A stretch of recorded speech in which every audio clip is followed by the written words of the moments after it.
Okay, I'm gonna jump in a bit early. That thing's using chroma key, so it's invisible. But yeah, I was actually hoping I could trick Restream. Oops. That I could trick Restream into showing 3 chats at the same time, but it doesn't work. It only lets me see 2, I think. But I actually want to test this. Let's go to kick first. But this wouldn't work from kick the fish command, but wait, why is it showing? Oh, because I sent it from what's the name? But yeah, it's definitely not showing on YouTube. However, let's send a test message over there. That does not show in Restream. No. Okay, so Restream doesn't actually work this way. Damn it, it allows me to submit commands but not read them during a non-live. Too bad. Damn it, I don't keep separate chats. Wait, what's today? 20th.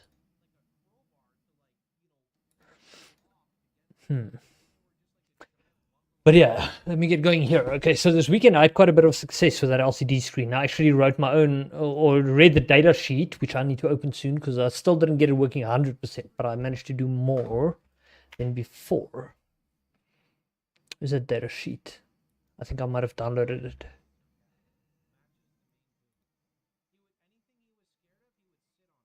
Is this sorted by date? Where's the date? Oh, modified. That would also be created, right? That's the one. Why would it open with GIMP? What? Does it open it all into one image? What? No, why does it open with GIMP? GIMP, what? Open it with Firefox rather, damn. Not freaking GIMP, it's just a regular PDF, I don't need to edit it. Wait, so it opens it, is it different layers? Yeah, it's different layers actually. Holy shit. I didn't even know GIMP does that for you. Interesting. Okay, but now, so what I did was at the end of this document, they show you this, which is a basic example of how to initialize it. So I did all of this, but then I went and looked at the Arduino one, and it does a bit more. So doing just this, though, got results, except that now it's drawing random pixels on the display, which is kind of weird. I should probably enable that camera because I might be working there a bit. This one. Let's power up everything while we're at it.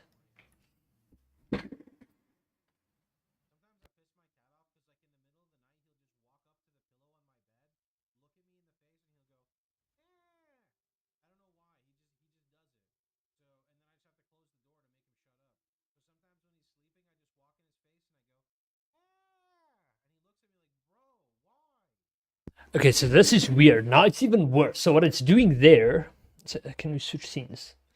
So what it's doing there, it's drawing like random blue and yellow pixels. Or it's drawing random pixels. But yesterday, it wasn't drawing so many of them. It was drawing much, much less of them. So that is super weird. And it's the exact same code. This is confusing. Hold on. My mind is boggled. How does it, why, what? No. I did add some code. So when I copied the Arduino stuff, when I looked at the Adafruit library, I actually saw some commands that weren't in mine. So obviously they send these every time they send a command. I moved mine. Which one was it now? This one. I moved mine into here.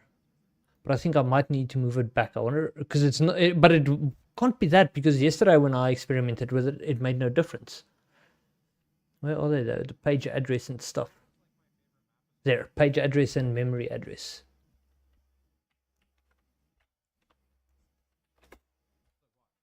Move them back into the, still have them here. Understand comment.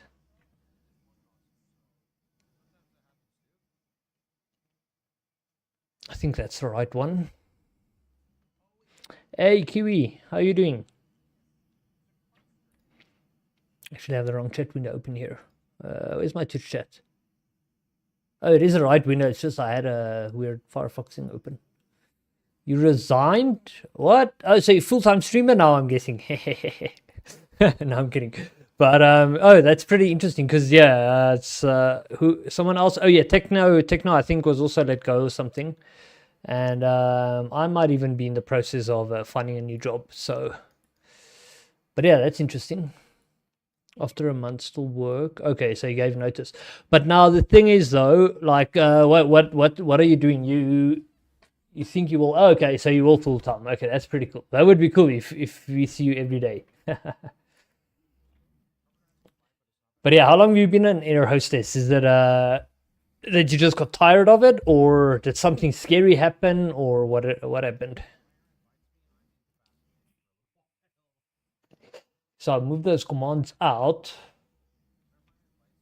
and I still call the draw command over here. So let's just run it, not debug. See what happens. Look for all online courses related to AI. I see. Yeah, prompt engineering might be the way to go. I think that's what they call it. But if unless you want to learn to actually code, because then you work with expert systems. But I see that screen is still doing the same thing. Or am I? Wait, where's my OBS? Yeah, it's still doing the same thing. It's weird that it drew less pixels yesterday. Which are the new commands that I duplicated in from the Arduino environment? I think it was this one. This one wasn't shown as required. Hold up. I've got that document open somewhere. Where's Kate? Which one was it? I should probably name these things properly, then I won't get lost. No, it's not this one. Open recent maybe? There. This one? This is the one. Okay. So in this document,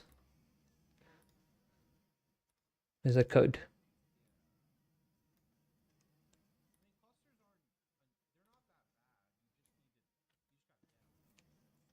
Okay, display off. That one was brought in, but that one's fine. I'll keep that. MOOCs rate. Offset. Start line. Segment remap. Outscan direction. How do we config? That's that one. Contrast. That's that one. Then entire display on. That's that one. Then normal display. There, oscillator frequency, charge pump, pre-charge. That one's new. Take that out. VCOM level, that's new, I think. It's just charge pump regulator and then directly to display on. Correct. So this is what the data sheet says. That's excluding the ones I copied from the Arduino side. So now let's run that and see what happens. You had enough. Prefer things that I like: marketing, design, sales, in that area. Code is too much for me. Yeah, code is usually like, especially the back-end engineering side of it would be a guy's thing, but women like design side. So like HTML and that kind of stuff. Like if you look at a web page, right? Okay, that's not a web page, but like let's say you look at Twitch. Like this kind of design to make it look pretty and stuff. Women usually like that from my experience in the industry. So for that, you usually use HTML. Like if you hit F12 on a browser, and you go to inspector, this kind of stuff here. This is okay. Well, those are just all scripts. Let's right click and inspect an element. But basically this stuff here, it's not that complicated because it's more like building Legos.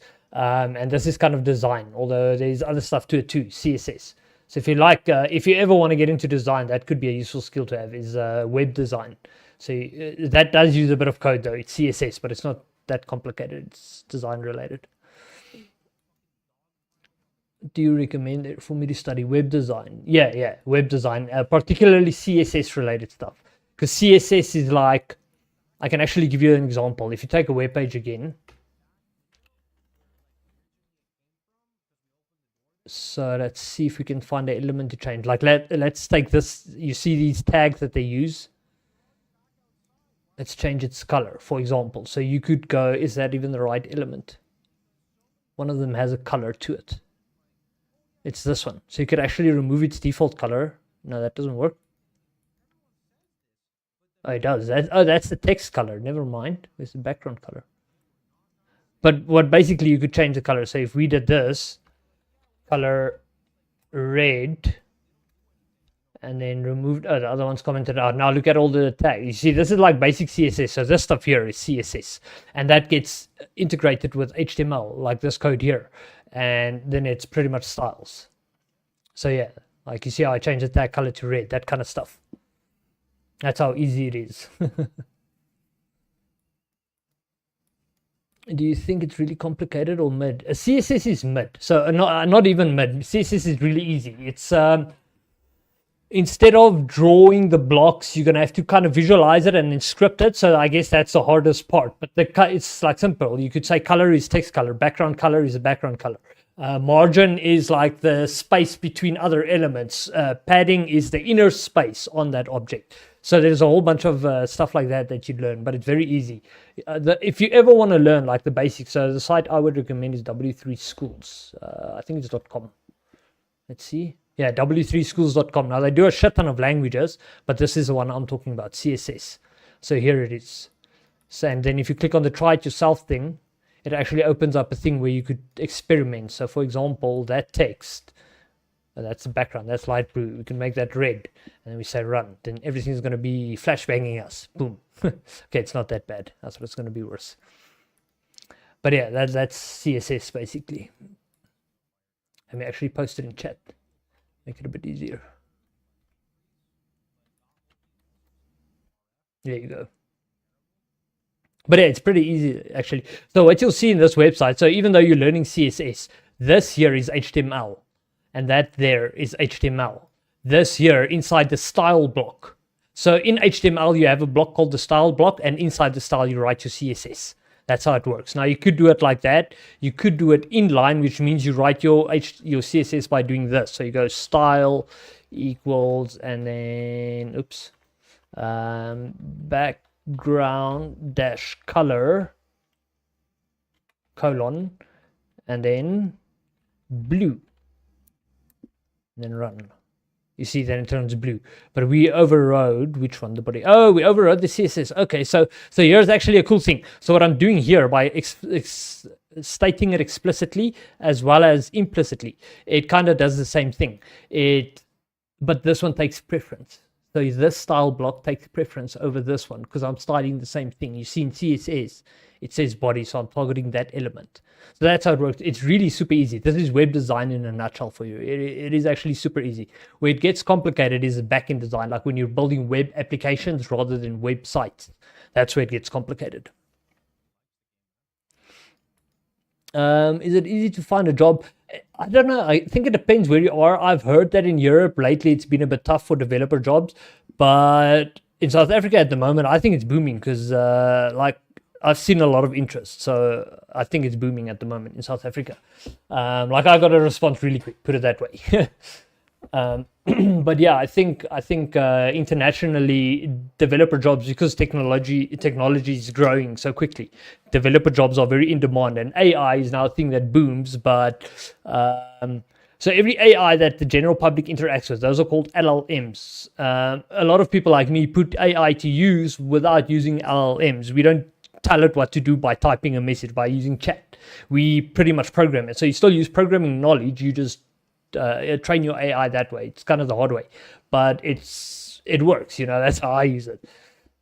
But yeah, it's really easy to learn. This website, W3 Schools, you can learn anything here. So the ones used in web design is HTML, CSS, JavaScript. Those three are the primary web design languages. And then the rest, like PHP, that's the application side of things. If you're building web apps, C# web apps, C++. If you're programming microcontrollers, like what I'm doing now. Oh shit, I'm not realizing I'm on the wrong scene. Wait, is that even the right scene? Sorry, I've been going on the other camera for the last 10 minutes. Where was it now? Wait. Oh yeah, I was up here. So these languages, for example, are the ones I use right now for programming this microcontroller. And then that one there is the one I use at work for building web applications alongside these three, which is JavaScript, CSS, and HTML. But those three, JavaScript, CSS, and HTML, they are the primary web development languages. So yeah, if you want to get into stuff, that's like where I would suggest you start. this website helped me. I even got certification from this website. You can get certification. I guess it would help you. It's not a formal qualification, but it still shows that you kind of know more or less what you're doing. Am I a web designer? Not really. So what we do, we delegate. I work on the back end of it, and then I create certain things that the front end designers would integrate with. Or that I would integrate. Sometimes they give me a front end and I build stuff for the front end. Sometimes I do build the basic part of the front end because I need it to test, and then I just give them the skeleton and they style it. So I don't do any styling. I used to love this stuff, styling it, but nowadays, I don't know. I just like the technical side of it, the back end stuff. I used to love styling. Even if I wonder if my hold up, there's a website. I actually want to check this. So this is old though. I don't know if it's still up.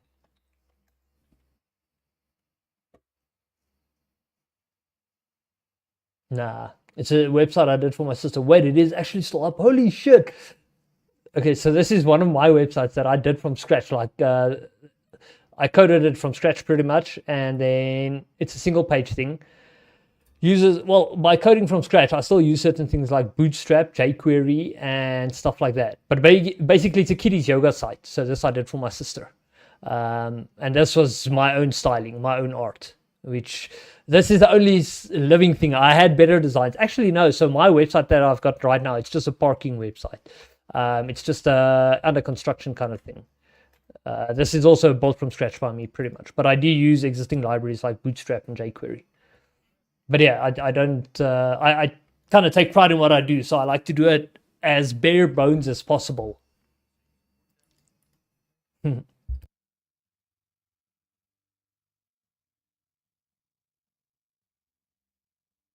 But yeah, the thing I'm working with now, by the way, so this thing, that little screen you see over there, I'm going to be building my own user interface for that as well. But right now I'm still trying to write to it, so I'm having a difficulty drawing on it. Right now it's just drawing random shit, as you can see. So there I'm going to have a tiny bit of a UI as well, because what I'm going to do when I take this radio and I control the drone with it, that screen is going to show the curves of the throttle and the ailerons, the elevator, the control surface movement, basically. So that's going to be cool.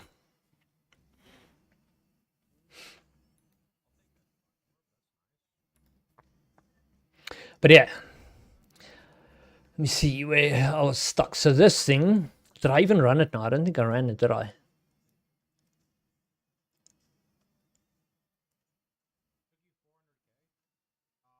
But it's still doing the same.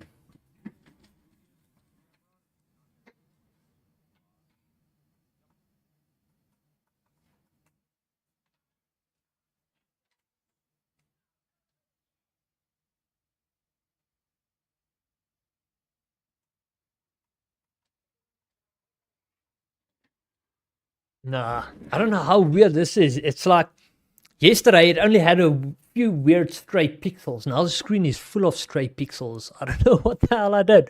Wait. I did actually change this to FF instead of 00. This cannot be though. Hold on. But then it would change if I write it again. This can't be the thing, can it? Where's my OBS? There. I see no difference. Nah, can't be that. Damn it, this thing is so weird. I don't know if I heard. What do you think about data analysis? Oh, yeah, I did miss that one.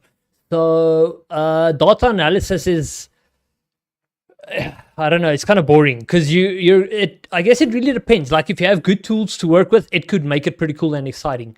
But some data analysis jobs are very bare bones. Like they give you raw information to look at, and you got to like find anomalies. I'd say that's kind of boring. But it really depends on the tools as well. If you have like nice graphs and charts, and you have AI helping you build stuff like that as well, that could make it a lot easier. But yeah, I think AI has reached a point now where it makes a better data analyst than a human would. That's actually where AI might be very good. So I don't know. I think that's a job that's kind of contested at the moment for AI. I think it's on demand, yeah, but I don't know if it's like because of all the AI out there, if companies are weighing their AI options. Like they might there might be a bit less demand because people are trying out AI. But the thing is, like, jobs, I wouldn't say jobs are really threatened at the moment yet. It's still safe to gamble on most jobs, to like take a wing at it. But if you're in a specific industry, like something like data analysis that AI can easily do, it would be good to learn how to use AI to benefit you in your existing skill set, So then it's always worth studying a topic before studying AI or before training AI to practice that same topic, because then you know what the AI is doing. You can validate what it's doing, if you know what I mean. So I would say go for it, and then if you want it, if you're interested in that, try data analysis and then get an AI to do it for you. Yeah. Okay. But yeah, I'm still kind of baffled about what's going on here, because this is supposed to be the right sequence that writes pixels, but it makes no difference when I write. So this is the other part. I want to go back to what I was trying the other day, where I transmit the information from the Arduino and then try and read its number equivalent and then write that via USB. But for some reason I was struggling with the number conversion. I did a little test here. Okay, so what we're going to do, wait, this one, we're going to comment out this for now, just so it doesn't start up.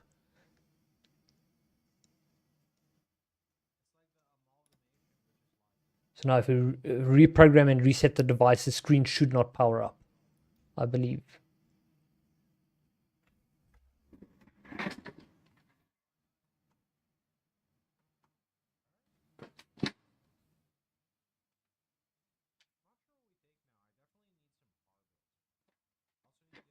Okay, so it turns out as long as the screen's got power, it doesn't wipe its own memory, so you have to power down. Thanks for the info. No worries. No problem. Always happy to help a friend.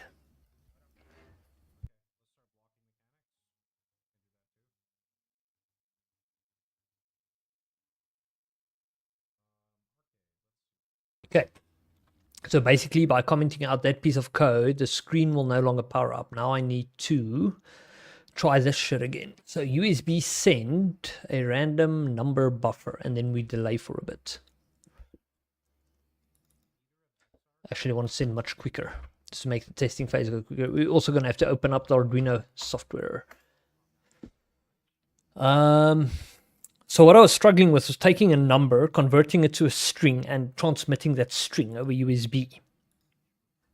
So that's what we got to try and do. So this is a serial monitor. I just don't know which port we need. I think I turned it off now, actually. Which one do we have existing? 0, 1, 2.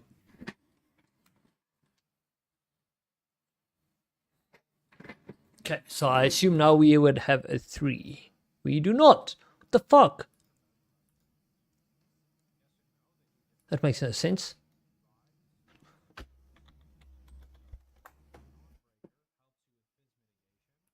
That's not it.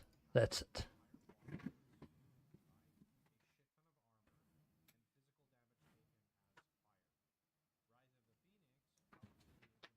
It didn't disappear. What the hell? I think my USB broke again. The same it did the other day. Because I just disconnected that USB and it's still showing.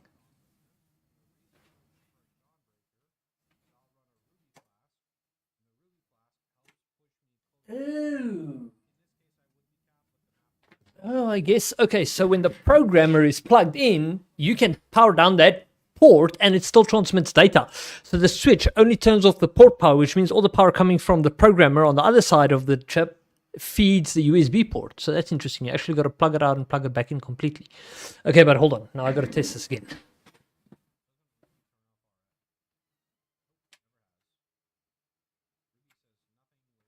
Okay, so now the programmer and the device is powered down, so we won't see it, and we only see 0 and 1.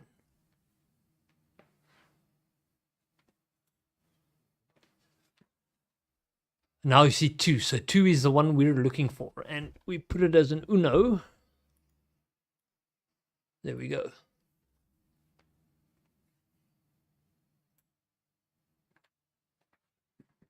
Okay,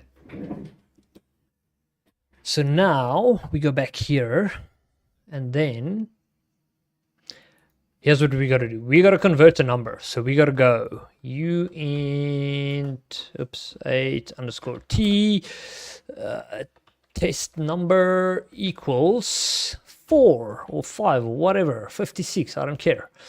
Then we have to convert it into a buffer. So now we're going to go char buffer. Well, actually, yeah. Let's do it this way. Specify the size. Make it big, like 25. We don't care. Is it i2i or i2a? I can never remember. Integer to, what is i2? I don't even know if it's right. Ah.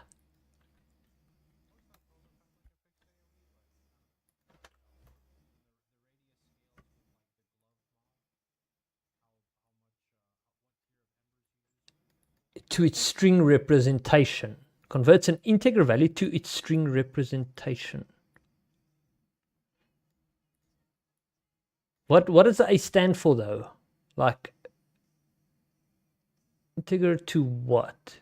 Because I would have called it i2s, integer to string.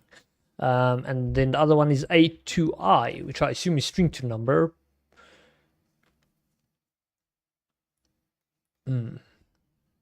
Okay, so the I, we can safely assume it stands for integer or whatever. So, or use that as our mental association, I to A. So integer to string, I to A. I think it's this one, yes. Okay, first value. Which one was it now? Destination's always first, right? So, conv and source, which is test num. We have to specify. No, we don't. What's the next parameter? There is a third parameter, I think. Yes, the conversion, which is 10. So we want decimal, so we say 10. If it's binary, say 2, and if it's hex, we say 16. But in this case, we want that. So now we've got a string.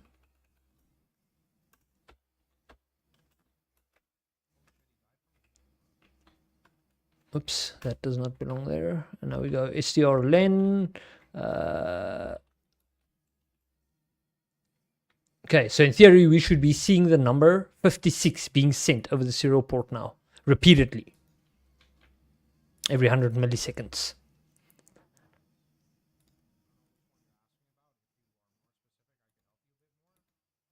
Give this a moment. There we go. You see, this is what it's not right. Because the baud rate's definitely 9600. Because if I do the following, like if I change this, the way it was now, actually, sorry, there, that string that said test, that worked perfectly fine. I don't get why this doesn't work. But how do we test this also? Let's go look at the ACI table.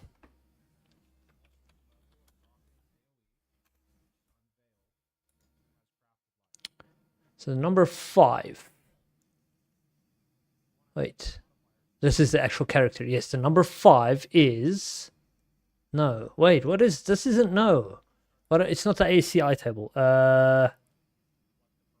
It is the ACI table. But not this one. That's the HTML one. I think it's this one. Wait, no. I had it the other day. Was it this one maybe?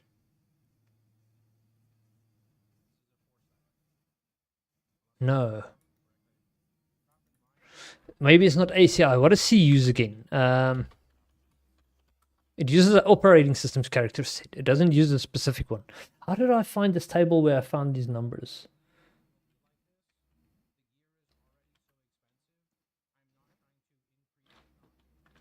RS232 character table.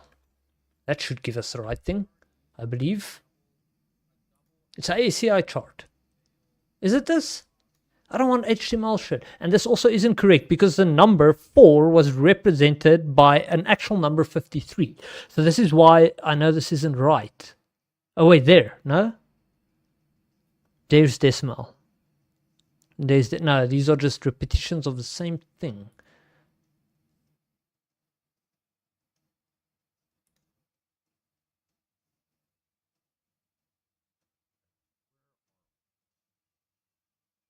Aha, this is what we're looking for. This one's correct. Okay, so the number 5 would be a 53, and the number, what did we make it? 56 would be a 54. So 53 and 54. Where is that? 56, yes. So 53 and 54. Correct. So now we're going to debug it and see what happens here.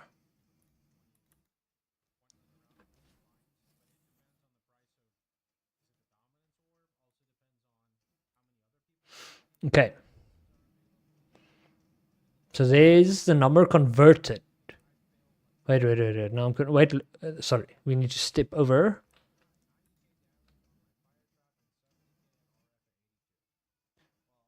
What is that? That's X and a C. 120, 160. How does it get that? But okay, in theory, we should be seeing that over serial then. X and a C. I didn't see that earlier. Go away.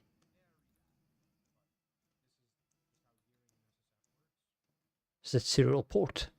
No, I do see an X. I don't see a C though. Why doesn't it convert correctly though? That's what I'm wondering. Where is that code now? Here. Why does i2a not convert correctly? Is it something with my array? Do I have the wrong type of array? How do you... This is C++, right? Yeah, so I can go. Also stop the debugging.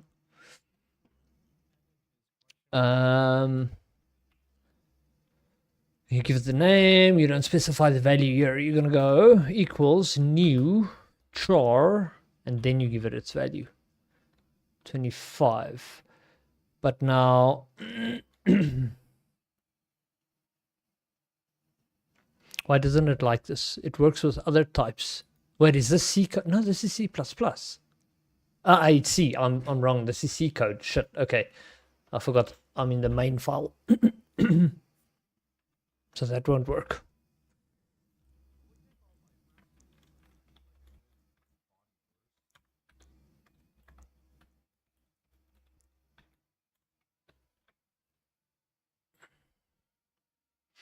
Why does this not work?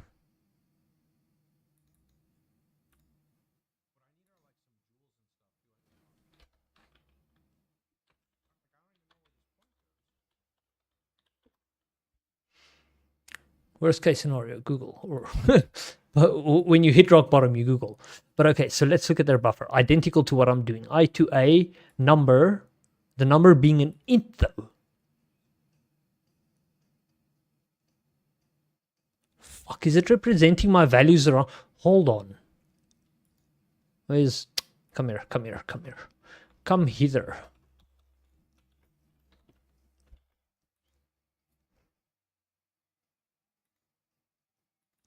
Because what I'm thinking is happening here is signed versus unsigned. Freaking breakpoint. I think what's happening is it's inverting my number, which turns it into something completely different. Let's see.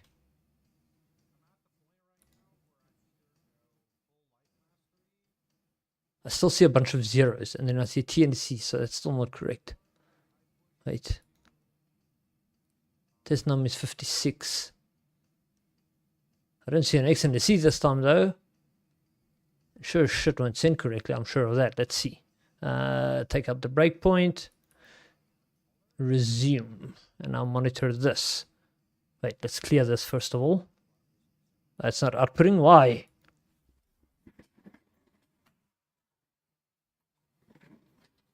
I don't know if this thing overflowed now or some shit. Hold up. Unless it's just not actually a character you can see.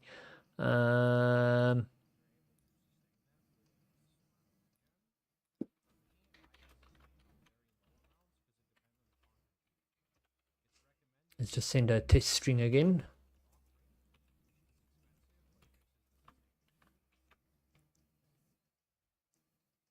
Just run it normally. We don't need to debug.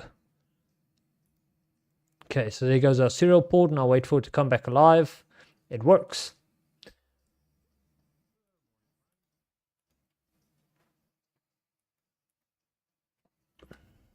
So what the hell is it with the number conversion that doesn't work? Is it STM32 specific?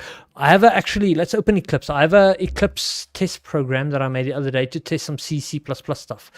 When I was still trying to figure out how to mix C and C++. So maybe I can use that little program and do the same test. If it works there, then our problem... Oh shit, you know what? I could have created this problem. I changed stuff. I changed C++ and C related stuff. Why is my audio doing that? Encoder overloading. Oh shit, I should probably switch scenes as well.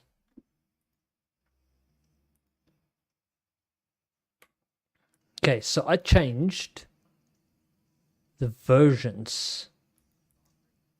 Where do you do that? Was it even there? I think it might have been under general.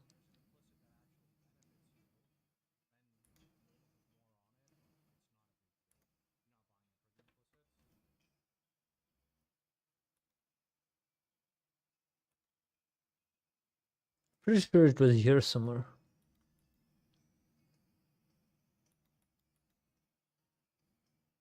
Maybe not. Ah, this looks familiar. I think it's on these. Somewhere here, you set the language or some shit.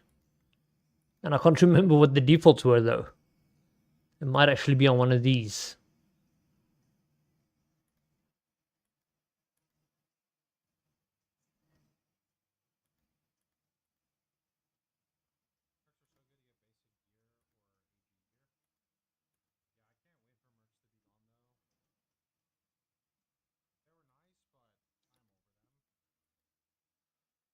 I'm pretty sure it was here somewhere. But is this it? No.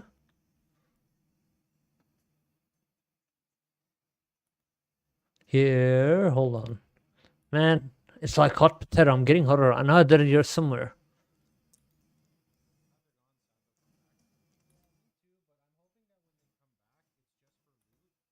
It wasn't here maybe, was it? No.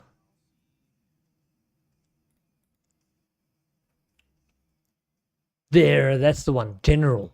So this is what I changed. But I can't remember what the default was. There is restore defaults, but would there be other defaults that it would break now? I doubt it. I didn't configure much besides this. Let's try this, just out of curiosity. Now the question is, did it restore all the defaults or just the one? So it was the one from 2011.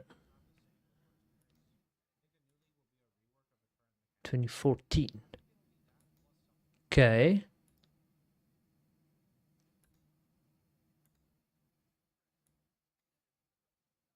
Does not build anymore. Oh shit! Now I can't use the clamp function. No! Fuck!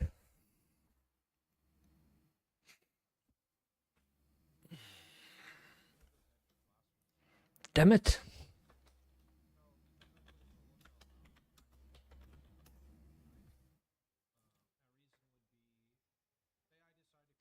Man.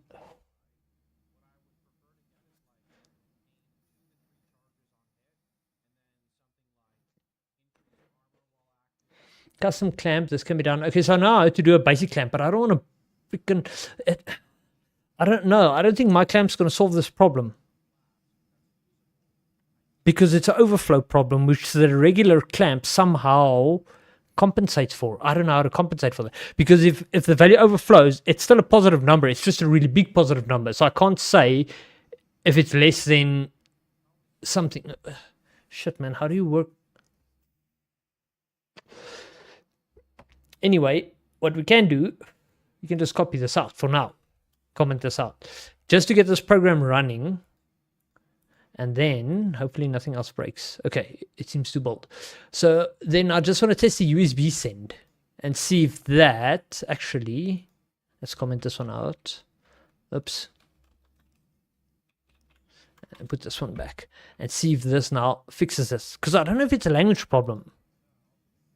I'll test it there just now as well. First run this.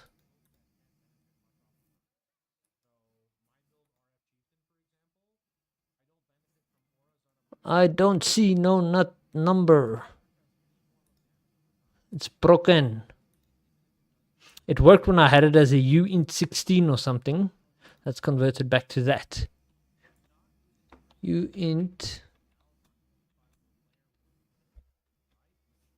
could actually be an 8. I don't think it cares.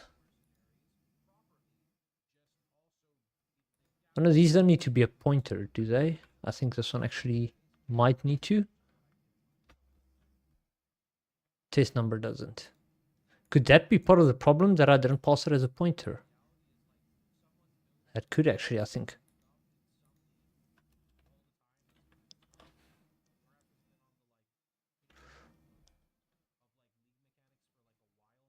Hold on. No, wait.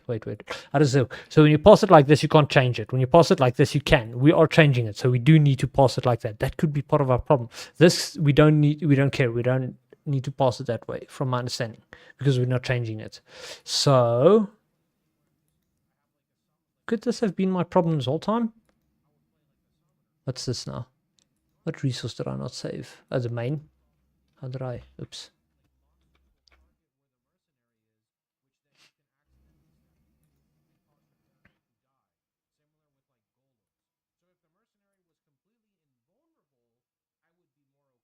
Oh, wait. I'm an idiot.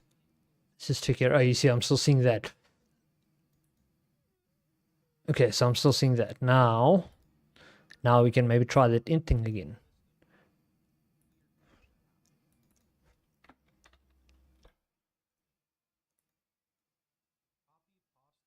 I don't think that was part of the problem, though. Oh, wrong one. Not sending anything. So no, the int just doesn't work. Why?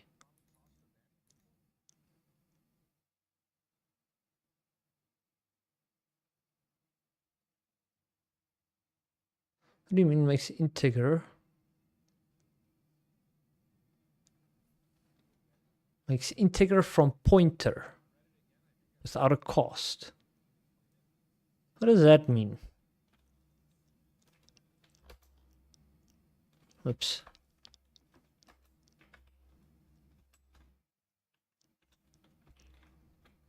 Ah, silly fingers. Stop doing this.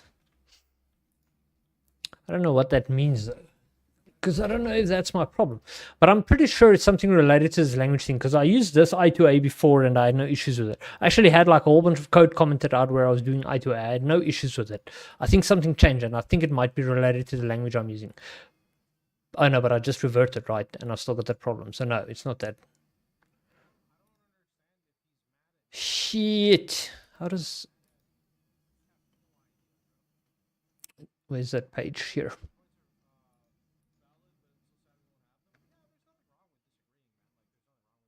Unless it's a known thing. STM32 i2a.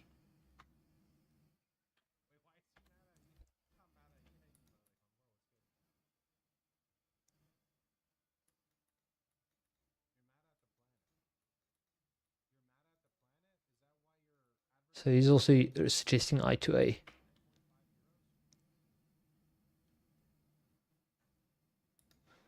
I just want to see a code example, and I'm afraid to look at the AI because I think it might be lying to me. I'm an idiot. The buffer and the fucking thing is inverted.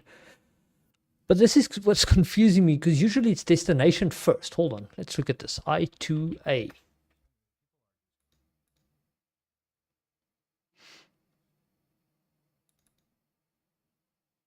It's usually destination first with most buffer-based operations, but I guess I screwed this one up. There's my problem. God damn it. So much time spent just for that. Okay, but let's still do pointer, like so. And then...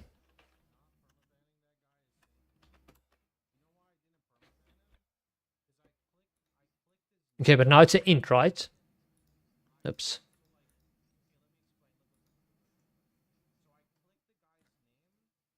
Let's see what happens. Works. Now it works. Wait, no, man. This... this... I wonder if this was my problem all along. It's very possible. But now it works.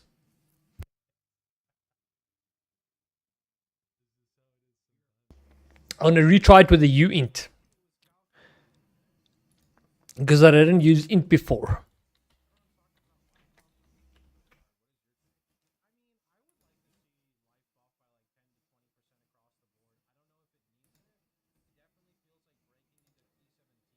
Same result. What did I screw up before?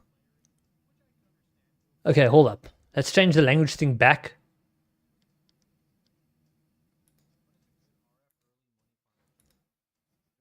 Because I want my clamp function. I want to use the latest C++ and C exploits.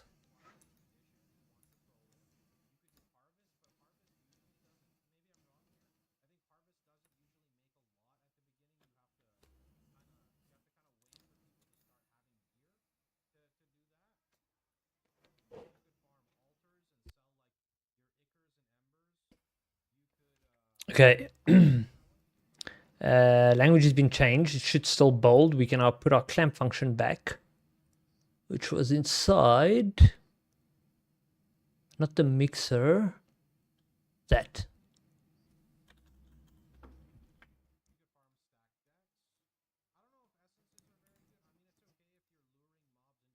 There we go. Bolts.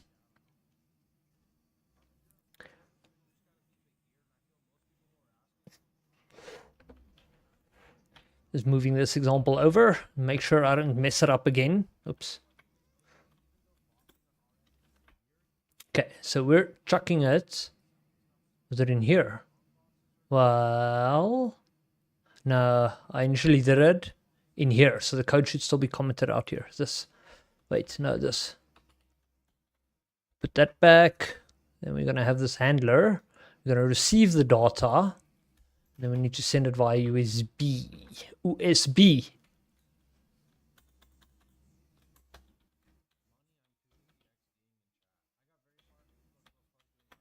Come on. Okay, so we need to put main.h back to get our USB send function. What do we need for i2a? I think none of these. We don't need anything, but it was grayed out. Why? Okay, but anyway, we're not using a test number here anymore. We are going to loop through this entire buffer. Okay, wait. First, let's figure out why USB send doesn't work. Let's comment these out. Oopsie. I'm just gonna try and put a normal string here. But I had issues with this the other day as well. Why?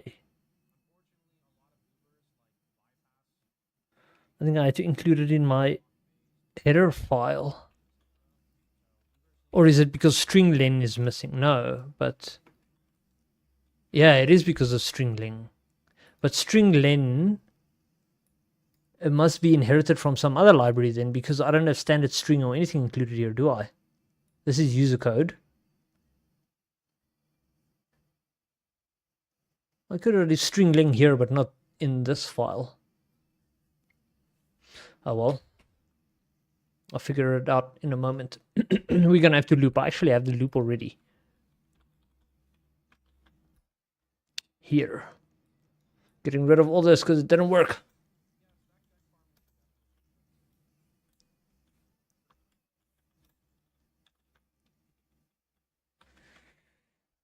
Okay, so the number, in this case, we don't need this. We need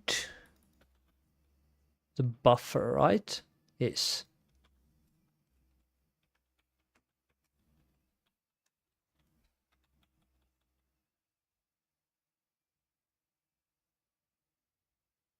Wait, I just screwed it up again.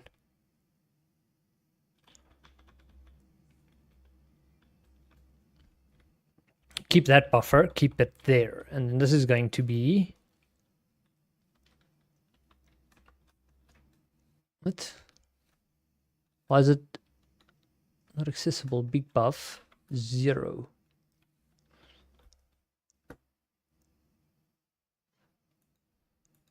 It's not going to bold. If the if it's white like that, it's something is broken. What do you mean big buff was? It's available. It's accessible in the scope, right? Because the for loop exists. Get rid of all this in the same scope as big buff. So how is big buff not accessible in the scope?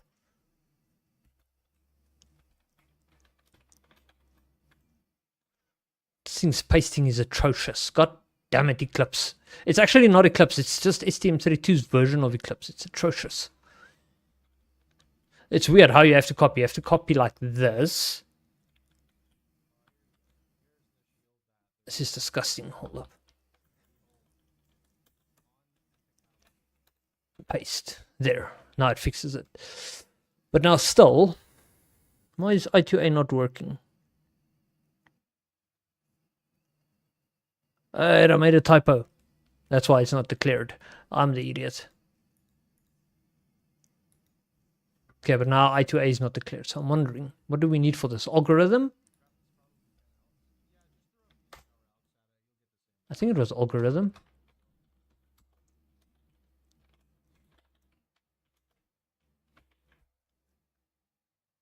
Nope.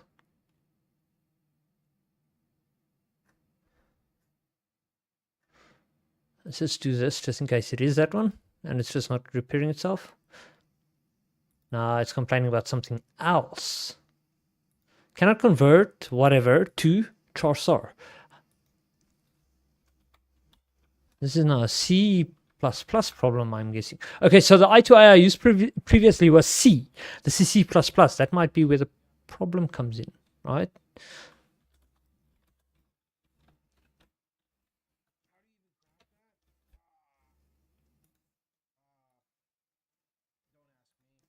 It does not like that. Or is it referring to the first one?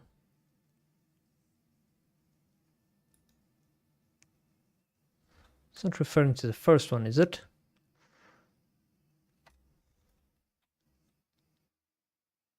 Wait. Int char int.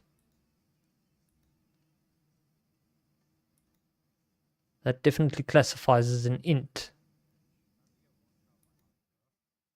And that sure as hell is a char array, so why does it not like this? Maybe I need to cast it. I'm just going to cast it. Hey, what's up, Captain Denton? How are you doing? Oh, wait, no, char. Int of char. Array of char. We trick the system. And that works.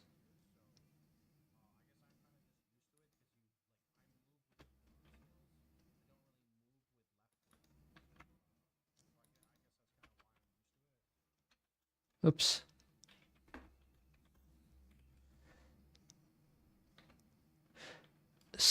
strlen should work here now on that. But now I think I need standard string as well. Hash include string. Oops. No, it's not string. It's just string, isn't it? Or is it? It wasn't .h. I'm pretty sure. What was it? And which one? String or strings? Why am I seeing this? I'm pretty sure it was strings with a plural.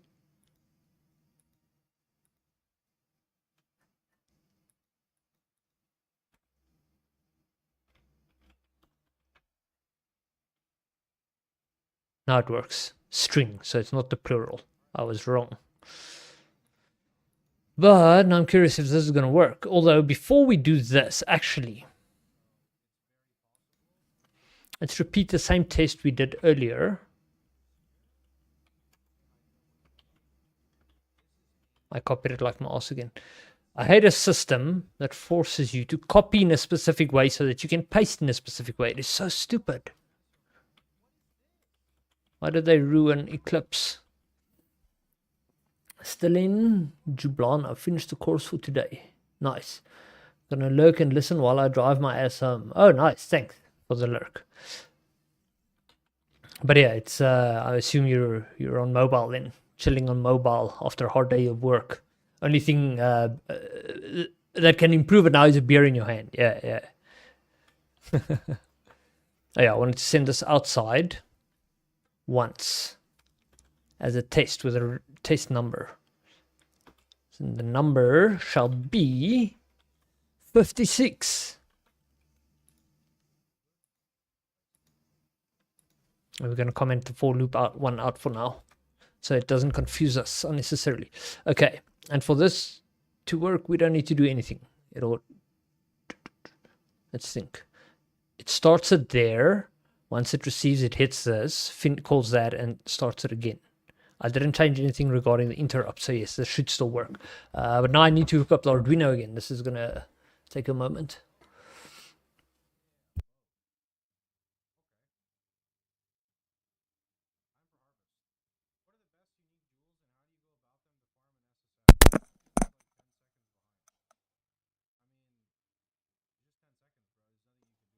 Oops. Turns out the mic was on while I was plugging it in, so I'm guessing there was a lot of noise. Apologies about that. Also, let's do that. The camera's a bit off.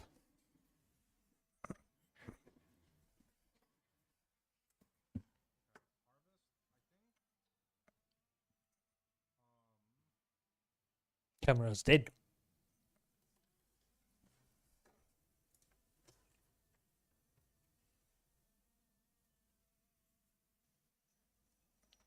Camera's alive. Okay, so Arduino, A4 is data, A5 is clock. You see, if you read that enough, eventually it becomes muscle memory. But then I stop touching the Arduino for a few months, and then I forget it again. A4, oops, stop pulling out to go back. Wait, actually, no, let's keep the screen disconnected. A4 data, A5 clock. Okay, and then we need to bridge their grounds, give them a common ground. Where are all my jumpers here? I need a longish one for this.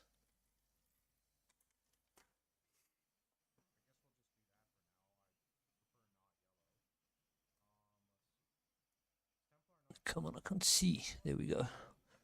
Okay, and that goes in there. Okay, common ground, I2c connected. Let's just double check. A4 data. A4 data. B7 data. A4 data, B7 data.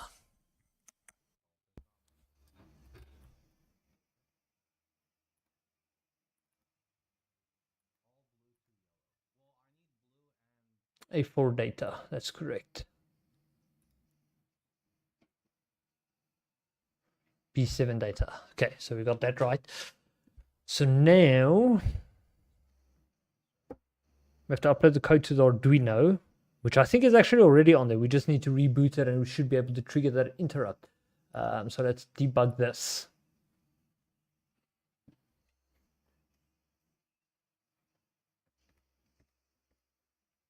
Resume. Okay, so now we go to, no wait, was it this one? Yes, it's this one. Here's the interrupt. We want, as soon as we reboot Arduino, we should be seeing a serial message come through here. Let's clear this.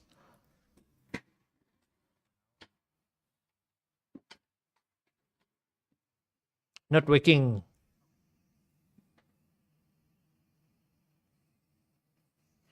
I'm pretty sure the Arduino would still be programmed to work with that screen. Display.begin, clear, draw pixel display. So yeah, that's the basic program we uploaded. Just to be safe. Which one's Arduino now? Damn it, I don't know. Let's go with 0. Upload. It's flashing, so yeah, it's working. That's the one.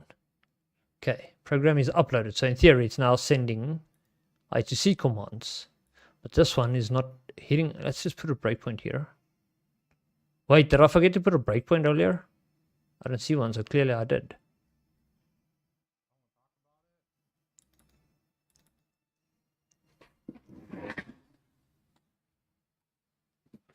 Okay, but no.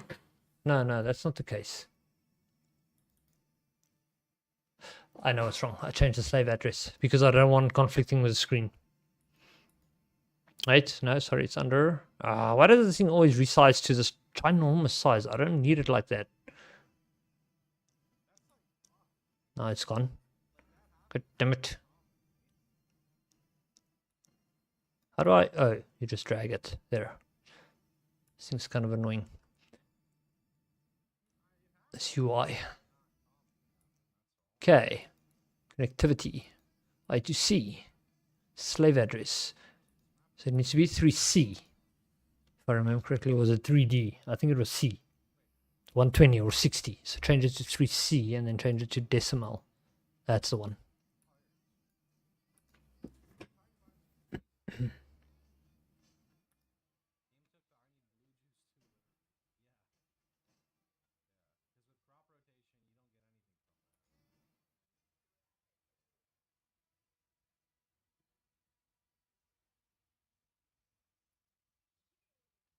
Okay, now we resume the program and our breakpoint should still be present. So if we reboot Arduino, we should hit this event. Boom, now it works, finally. Okay, USB send that command. Let's see what it sends.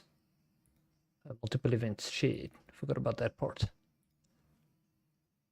There. I don't see anything. I switched serial ports when I programmed Arduino, that's why.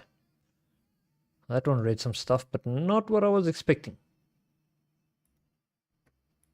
You see, so this might be a problem. It might be a C++ problem. Okay, but the thing I did earlier should work now. Let's move this part over there.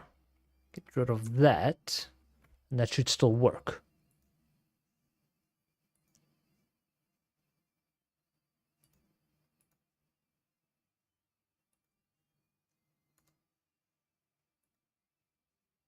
It builds. I don't actually need to debug, so let's resume and monitor this.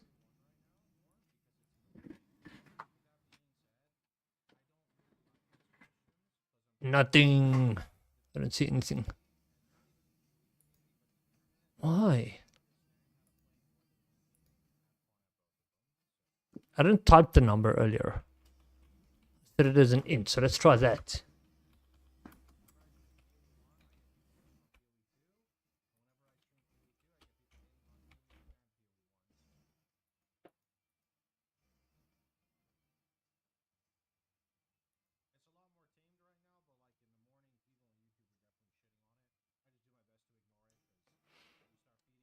I don't know why my encoder keeps overloading. I'm not even gaming. Damn.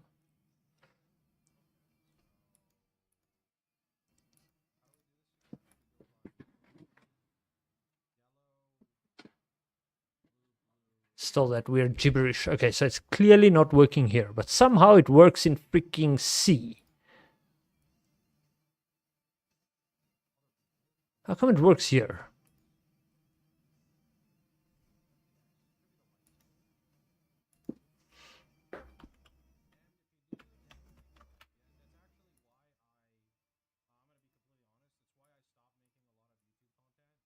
I forgot I've got a delay built in here that could cause problems. Okay, so we've got our int, we've got our array. We don't need to cast in this one's case, if I remember correctly. And then we can just send. Bold. It bolds. Just need to run, not debug. Let's see. So now we should be getting the number 56, right? There, now it works. So it's a C++ problem. The moment I do it in C++, it doesn't seem to work. But again, it could still be a language thing. That language that I changed. So maybe, now that I'm testing it in C++, we change it back. Get rid of the delay as well. Let's clean this up.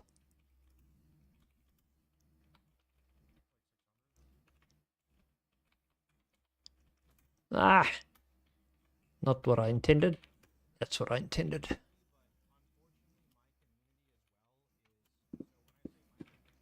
Okay. Was my coffee finished? It's finished. Somebody's stealing my coffee.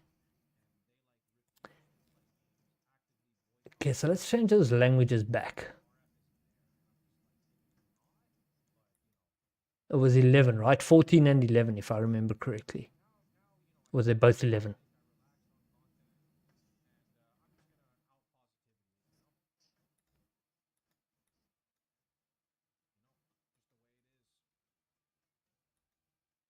This one is 14. This one's 11. Okay. But anyway, so now our clamp function is going to break again, which we can just comment out. I think it needs to be next to that. I hate how it opens all these files every time you run or debug. Is that a code of mine?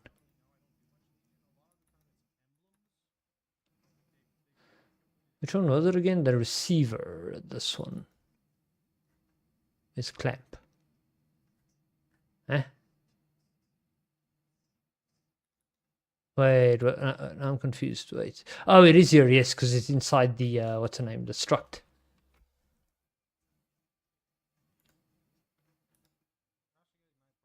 Okay, we can build. We're not sending USB from here at the moment. We're only sending from C++. But now let's run it and see what happens.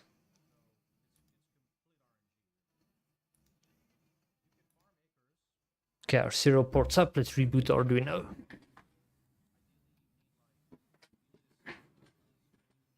I'm getting a number 8. Still not the result I'm expecting, but it did change something. It definitely changed something. Okay, but what does that mean? That I can't do i2a in C++? That I have to write my own i2a that does it in C? No, man, that's annoying. What bullshit's this? Let me try that, though.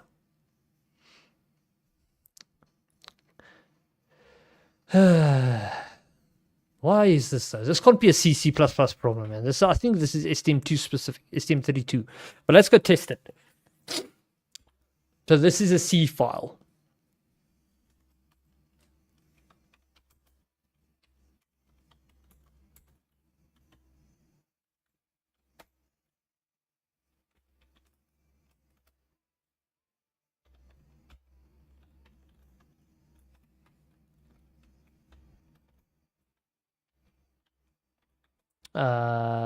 It was a number first. And then converted buffer. The new Eclipse interface is also awesome. You see how it auto-completes compared to the other one. It's way better. I want to switch to this. It can actually compile my STM32 projects. I just don't have an i2c editor.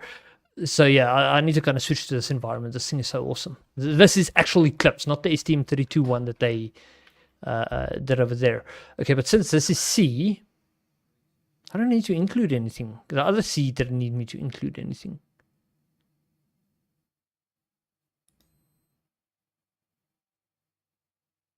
Are you sure you don't have i2a? Where would that come from, though? Oops.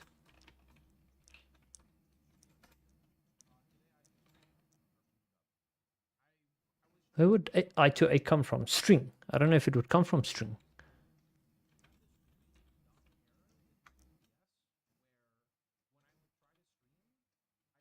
I can try it, but I don't think it's from there. Or is it? Build. No build.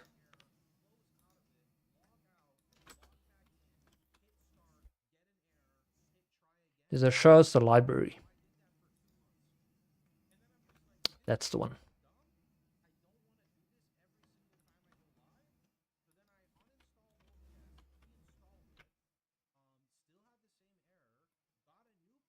Still no work. Still no work.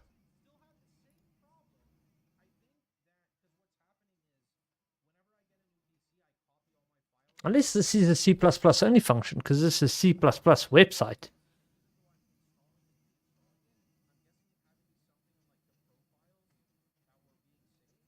Well, this one says C.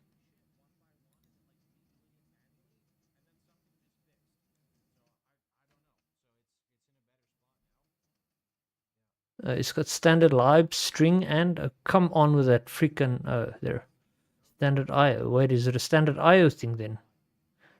Maybe I included the wrong one.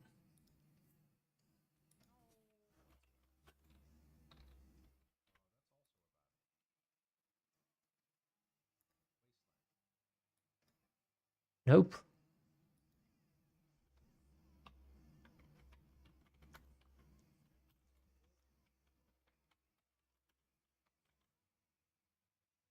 Let's see the standard bool, standard int, standard IO.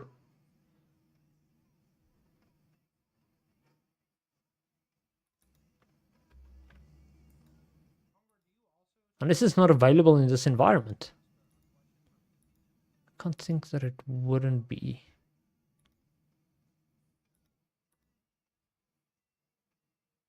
So if it test.c, and then it calls into the C++ stuff. But first we want to get it working in C.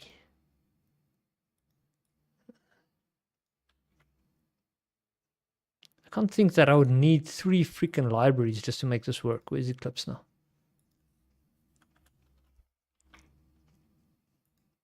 No way, that's going to fix it. Still. But why? Maybe this one's now using an old language.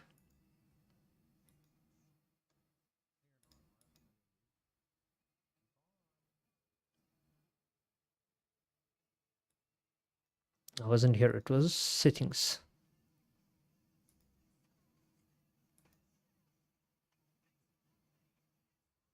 It doesn't have a specific dialect, that's the thing. Wait, there's GCC and GC, this one. It's not even set. Is that why it's not working? What? How did this happen? Did I break it? Okay, but let's see. Our C++ was 14.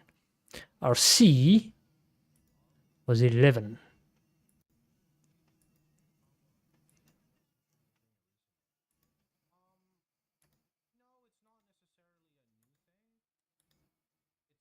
Didn't fix our problem to i2a though.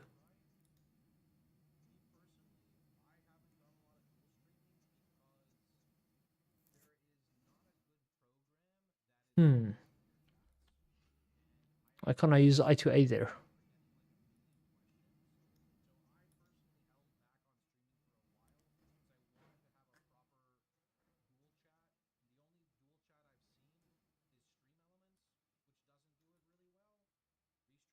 Okay, hold up. Where? Let's go back to this one, where we actually used it. And deleted it again. Why?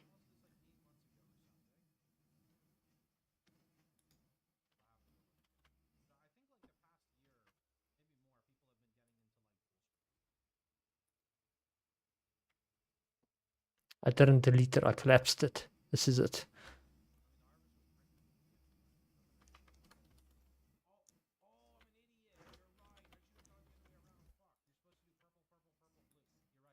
Open a declaration. Standard lib.h.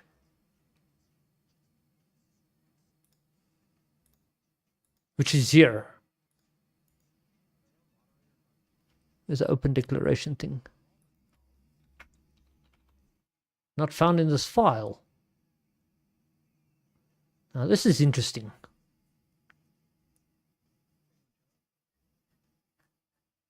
Why does this standard lib not have it? So I can't test this in this environment. That sucks. That's annoying. That's what it is. Why? That's like a desktop Linux environment. Why the hell wouldn't I have i2a? But anyway, it's probably something I got to fix later. You did revert this stuff, right? Yes, for C and C++. 14. But that didn't solve our problem, though. Man, I don't know how to fix this. I don't know if writing the function here is going to solve our problem. I mean, I could try. Got to use the code at the bottom here. Tack. Stop doing that. Void. Jesus. I'm gonna lose my shit with this IDE. It is fucking atrocious. Um,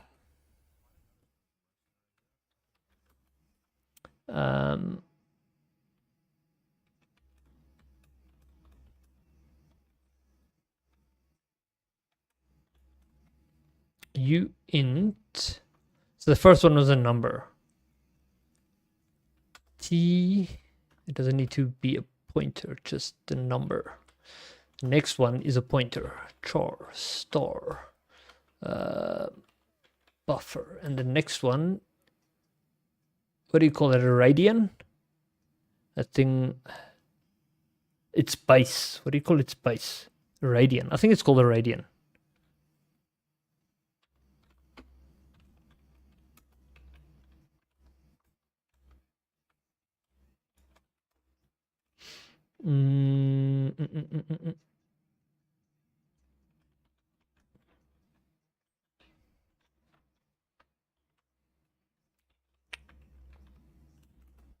Fingers are really bad tonight.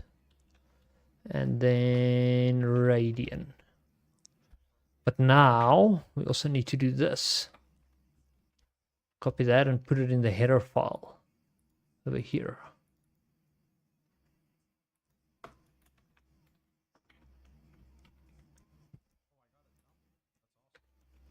Like so. So num2 string.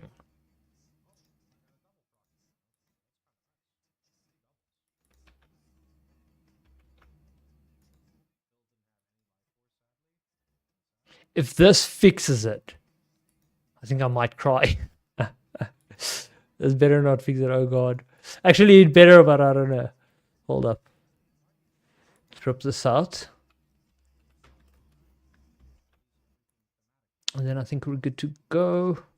Got our interrupt over there, yada, yada, yada.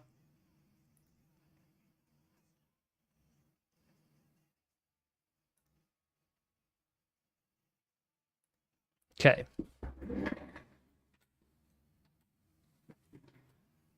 Nope, didn't fix it.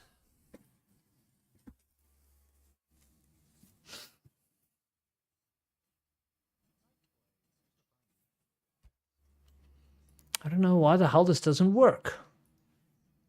But this is what's preventing me from being able to do what I want to do.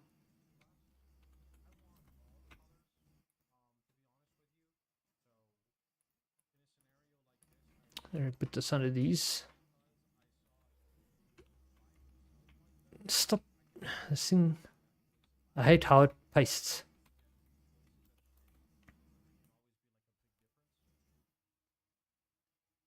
I forgot about the delay.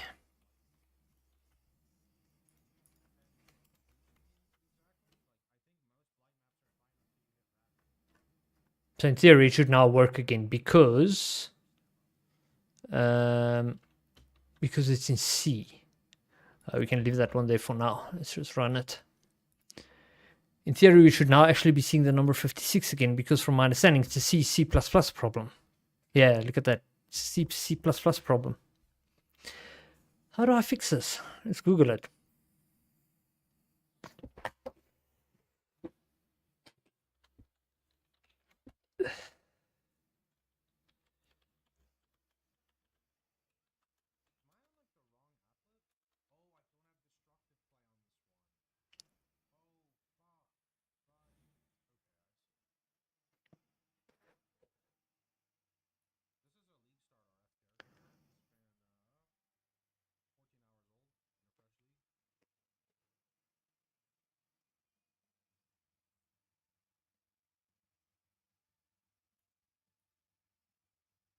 Is this because i2a is borked?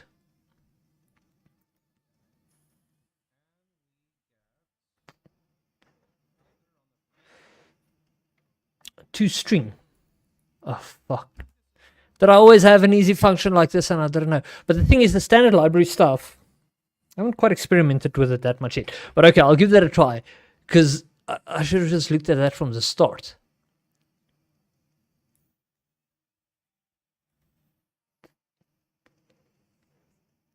What? Oh, it's the input string.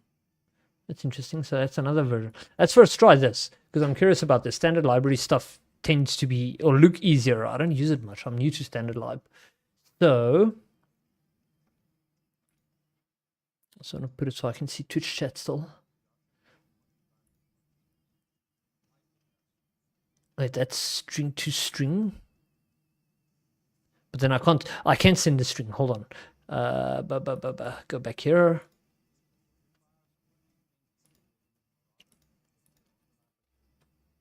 So I've got a number.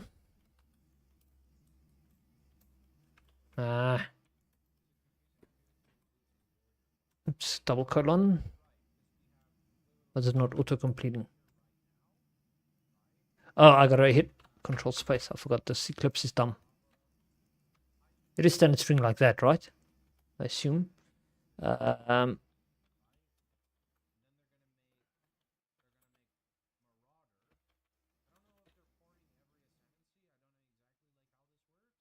Standard to string. Sorry, it's not number.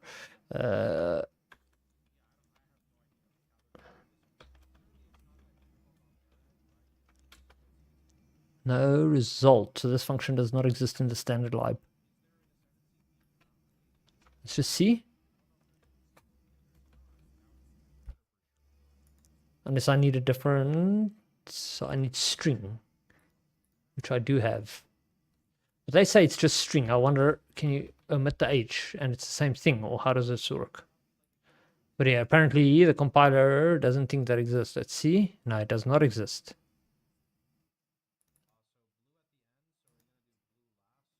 Invalid cost. No, where it exists, I think.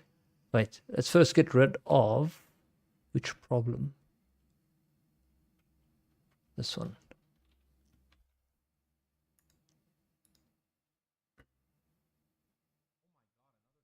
Where do you see? That could be why it didn't work.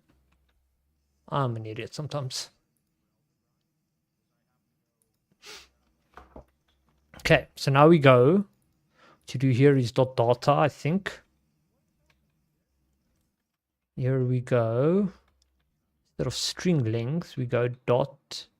Is it length or size? I think it's length. Let's see if this works. If this works, I'm going to be very happy. Like, very happy.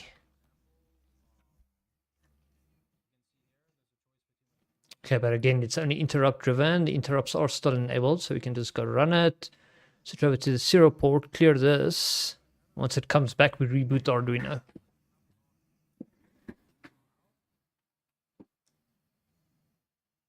Nothing. It didn't work. Fuck.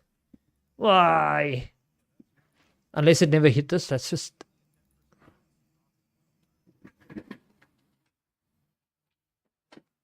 Oh, but I ran. I didn't debug. Let's debug. Is my Twitch? Did I miss anything? No.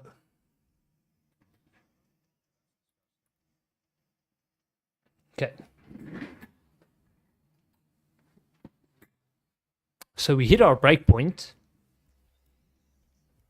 And we've got our string.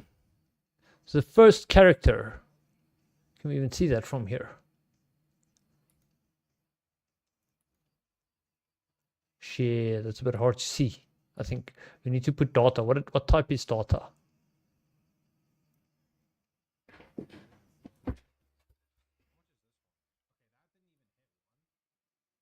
Disconnect. Let's do the following. Put this in a variable.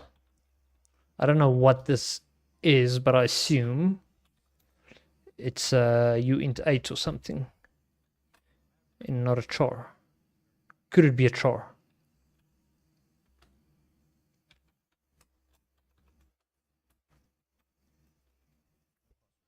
Let's open this declaration and see. It's char T? What the hell? It's a different type of char that I do not understand.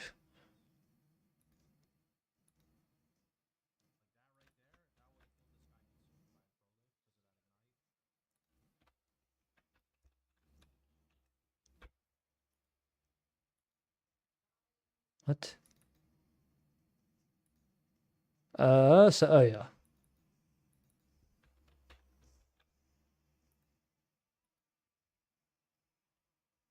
Still doesn't like that. Why?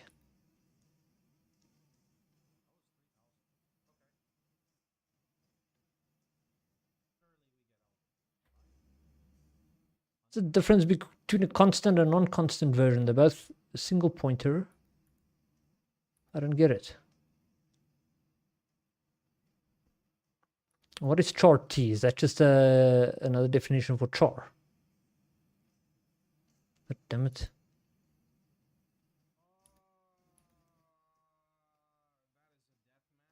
No other way to declare this, so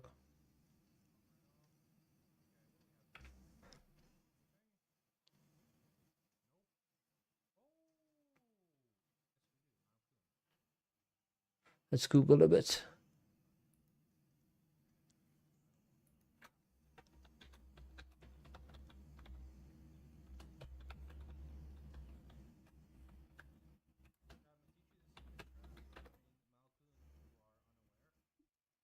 But no, it's not a link, you silly freaking browser.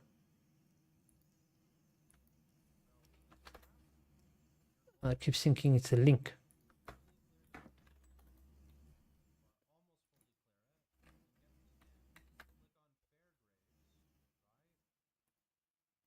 Okay, so you go string.data. So it has to be constant. Why does it have to be constant though? Because you're not allowed to change it, I guess. Because the standard string library probably has to manage the underlying data. Maybe that's why. So that's their manner of doing read-onlys. They force constant. I didn't know that.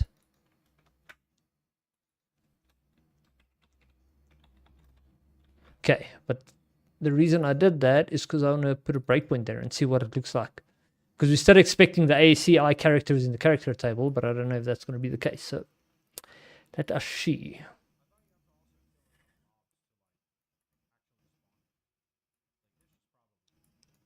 Bloody kickbots.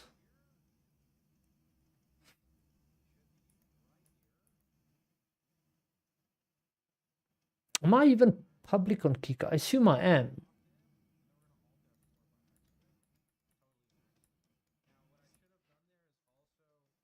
Because the viewer count shows just like a little hyphen. Doesn't show a number. Maybe you need a certain amount before it actually shows something. Okay. So resume our program. Now let's reboot Arduino. Okay, there's our breakpoint. Let's look at our data. 53. That is correct. Hold on. Add this as a watch. No, man. Cancel. Is it this one? No, it's this one. Add watch. Hubbies are number 2 characters. So displays array with a length of 2. So you should see. That's what I'm expecting.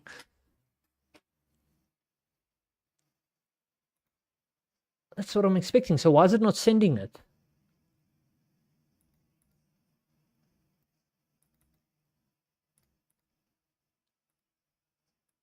Oh, why is it sending that? It didn't do this earlier though. I should also probably switch scenes because I can't see the screen. But yeah, basically it sends a bunch of square thingies, which is not what I'm expecting.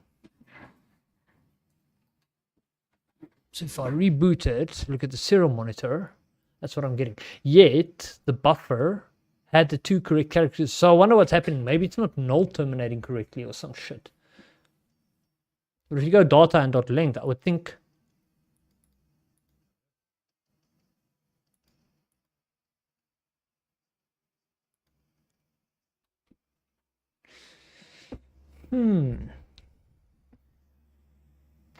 at least we're getting somewhat better results using this standard library.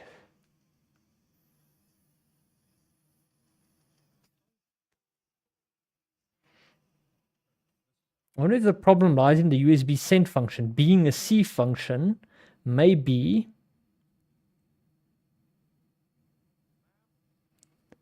Maybe because it's a C function, it also doesn't work correctly here, the same way the i2a did not work correctly. But why would it do stuff like that, though? That's what's puzzling to me. We can't use this in the C side, so...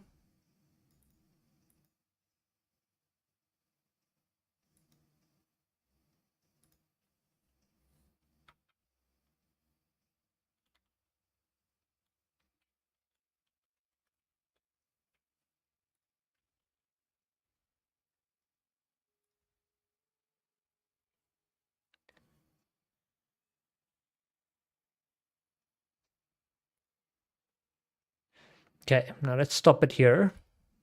Because I want to look at this buffer. 53, 54. Then there's null terminating characters. 2 of them. And then the next. But the thing is...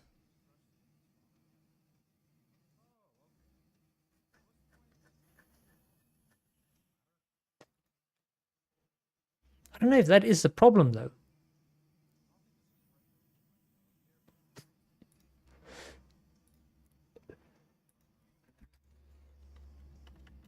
Oops. Equals str. No, wait, we don't have string. How do we? We do have string length. Yes. Oh,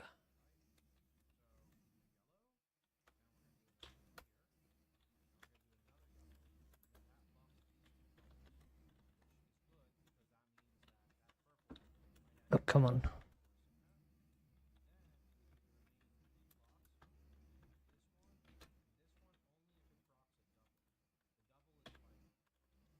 I'm gonna check this out. See what this does.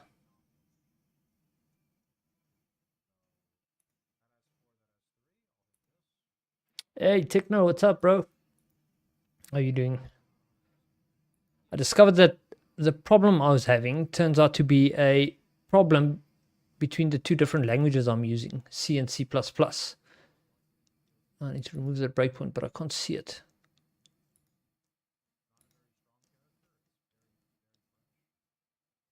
2 in length, 25, because it counts every element regardless of its value. Okay, but how does this know that it's length? Because it probably stops at the first null terminating character while the other one counts everything in the buffer.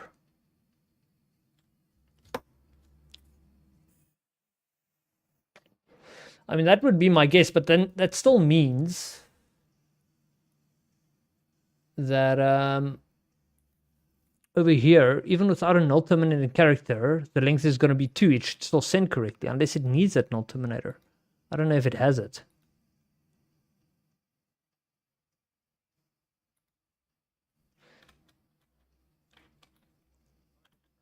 I wonder if we can do this. Oops. Would it allow that with a constant? It does not allow it. That array must be initialized with a brace enclosed initializer. No, but then it can't be a constant because then I can't change it. So no, that's not going to work. Good damn. It has to be a pointer like this.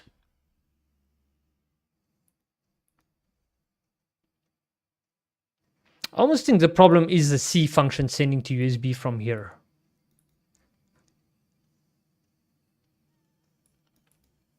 Good, how are you? I'm also doing pretty good. Thanks, man. I actually heard from a company. I think I did tell you. Yeah, they sent me the technical test, which I did, and they said, "Cool, okay, now the psychometric test, and now I'm here waiting to hear back." So I might actually have found something. But yeah, I'm thinking of you as well. Hopefully you find something, or hopefully you stream full time, make it big. But yeah, I'm just struggling with this, man. I think the problem is because what I'm doing here is I'm writing C++ code, and over here is C code. Now the USB send function is written in C, and I'm calling it from C++, and I think that's where the problem happens, because it's converting this data, which is in fact correct. I checked it in the debugger. It is correct data, but it's somehow converting it or breaking it. I don't know. It doesn't usually happen in my car. It could be that the cast happening from C to C++. is bad. How did I do it here? To uint 8.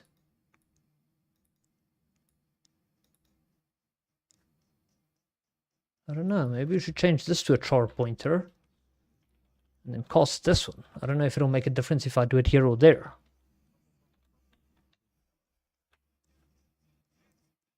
So then over here, I don't cast.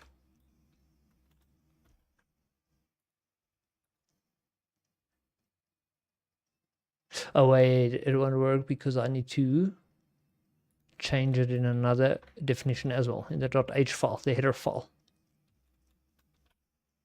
Where is that main.h?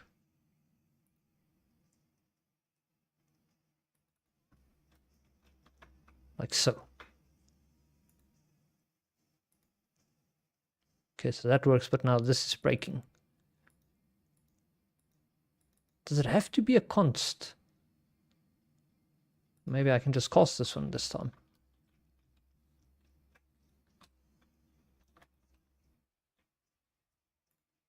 Oops, what did I do? How did I close that now? No, what did I do?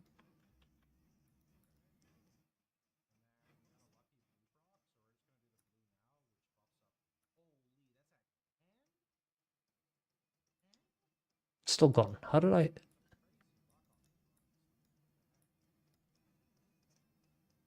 I closed this entire toolbar at the side now, and I don't know how I got it, how to get it back. Is it project explorer? There we go. That's better. Okay, but I've fixed the main.h. What's breaking? Oh yeah, this. Okay, it allows that.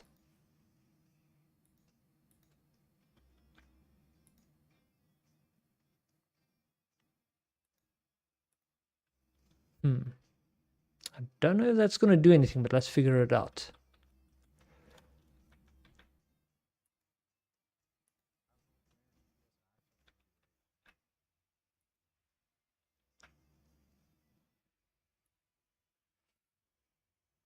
We'll see. Best of luck. Hope the best. Thanks, man. Appreciate it.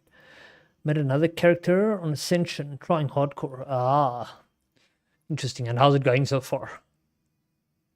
Wait, I can remove this breakpoint.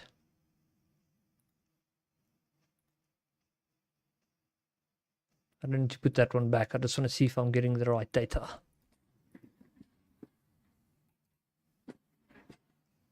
That kind of fixed it.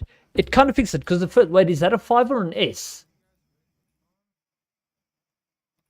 But I think that kind of fixed it. So I suspect it does have something to do with an alternating character from C++. But wait, let's clear this again.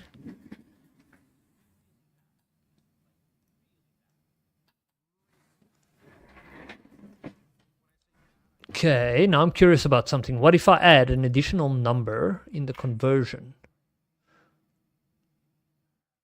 Let's just run it. We don't need to debug. Going all right. Only level 3 though. Oh, okay, so it's still fresh, like fresh out the oven. Don't die, yeah. Okay, let's see if I'm getting what I want.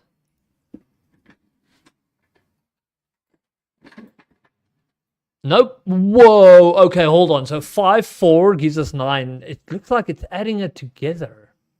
What the fuck? Could it be? Let's test this theory. 3 and 3 is going to give us 6, right?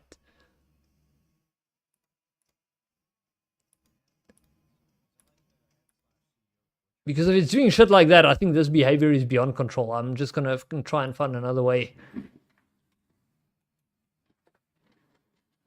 No, it's still a 9. Okay, so it doesn't really relate to anything I do with the numbers, I guess. It breaks them either way. I'd still love to know how to fix it. I mean, I can't really give up because how else am I going to solve this problem? Unless...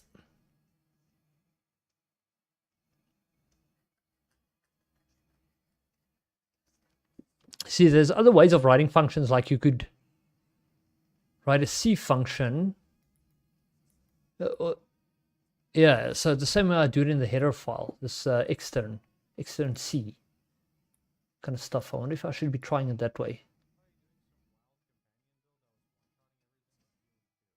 I still don't think it's going to solve my problem though.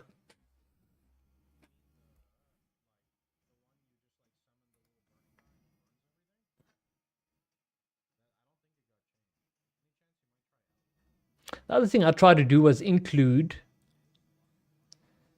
the USB stuff by moving the header file over, but that didn't work. Like if I do this, take USB device.age and move it in here. I would assume that now I can use this function, CDC transmit, but I cannot.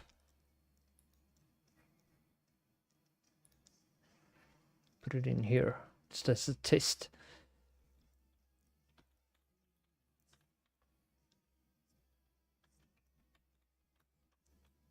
You see, it doesn't turn green, which tells me that this function won't work.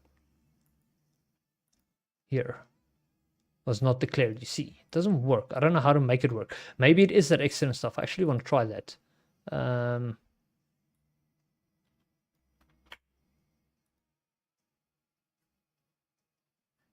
Put it up here for now.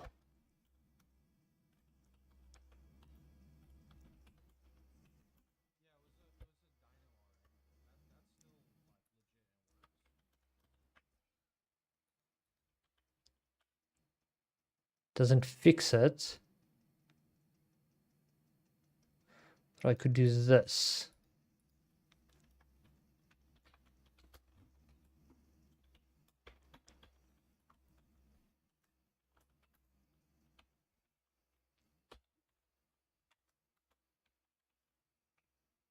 Actually, we can make this const as well. Then the definition is fixed. We don't have to cast.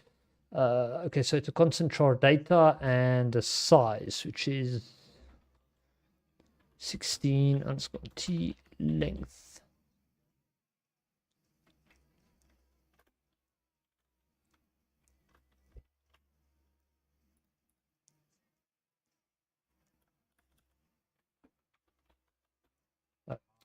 Good.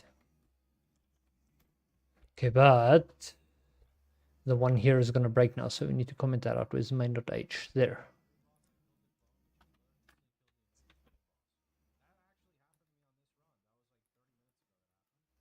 Oops. Comment this out.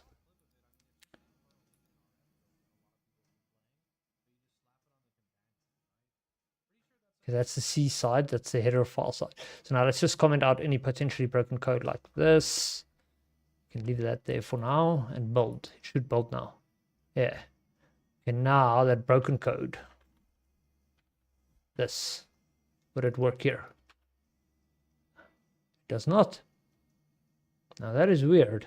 I would think that of all places, if you do it in C, it should work.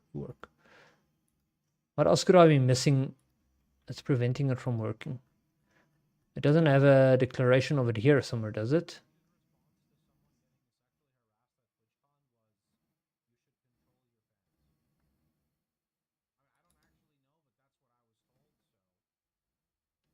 Nope. This is super weird.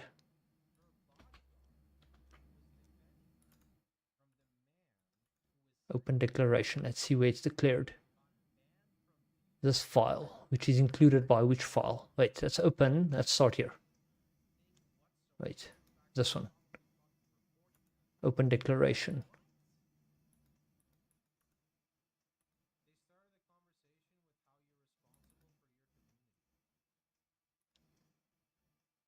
Function's not declared in here, so it might be in here.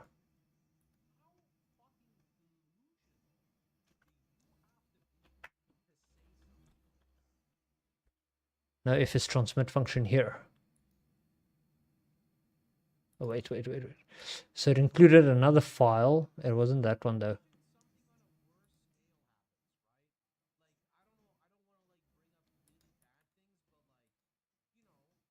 CDC IF.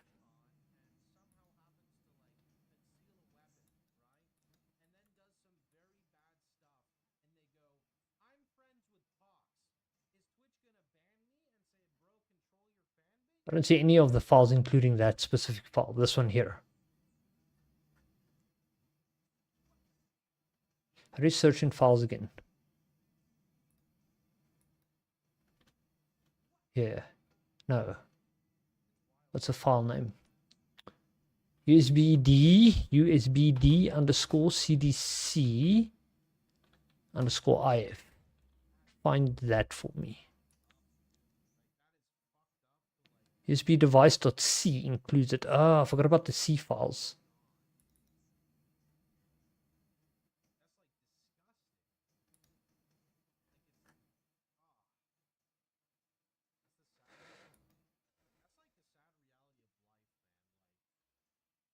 Thing is, it should still work, unless because of the ambiguity between that being in a C++ environment. I can't think that it's that. Hold on.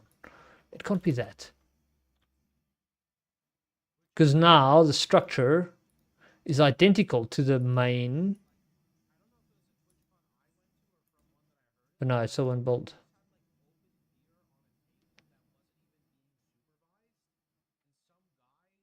I do not understand.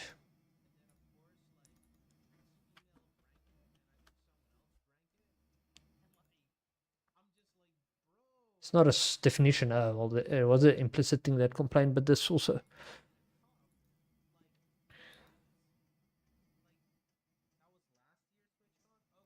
What else would be needed? See, the main file doesn't include anything else. That's what I don't understand. It includes main.age, which includes the STM32 hull library. And that's the exact same thing I'm replicating here, but it doesn't seem to work.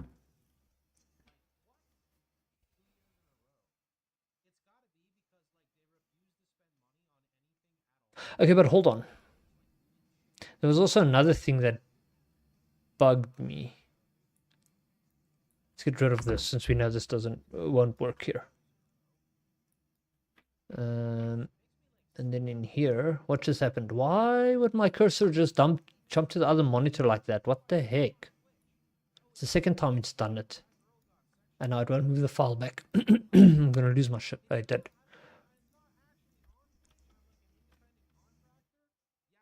I wonder if this one will make a difference whether you leave it in or outside the C stuff.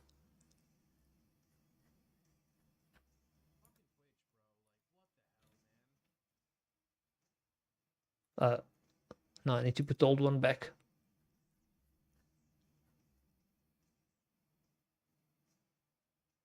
Here.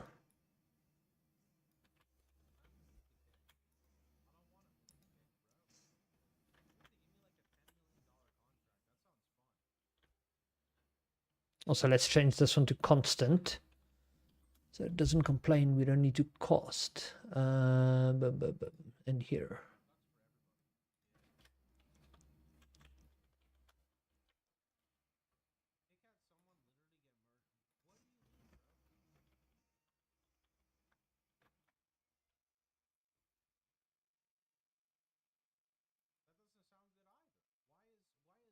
Okay, so it bolds.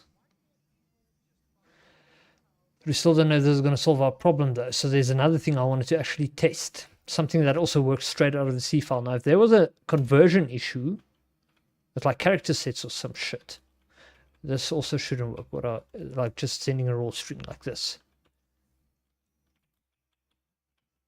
But I'm pretty sure this did work. I'm almost certain this did work.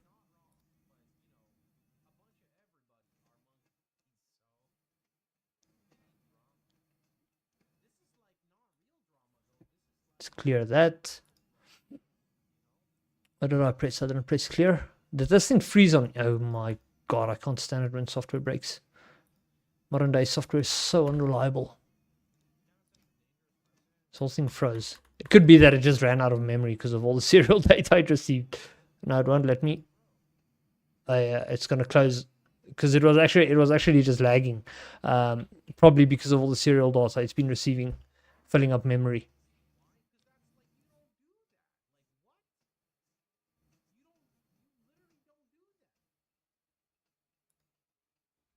Bro, wait. I'm still sending in the main loop? Wait, no. Wait. I am not sending. I am sending in main loop without a freaking delay. No wonder. I'm terrible. I'm a terrible person. No wonder I'm getting so much serial data. Oh my god. Without a freaking delay. This thing just spamming like billions of characters per second. It's still going. Why is it still going? Oh shit. Wait, did it fail to program maybe? What happened? Waiting for debugger. Debugger. Shutting down. Done. It stopped receiving. Okay. Oops. Now, only once I hit the button should we see a bunch of tests come through.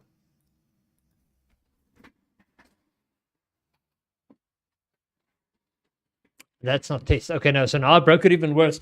I think this is now where that language difference comes in, maybe. Because I'm pretty sure this did work previously. Or it's that character conversion again.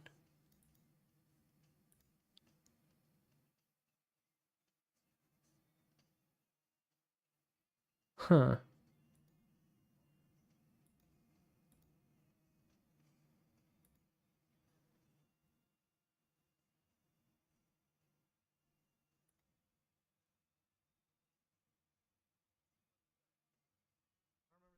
I wonder if it's like a signed, unsigned problem. I died. Oh shit, no. No. Kiwi jinxed you. We'll just say Kiwi jinxed you.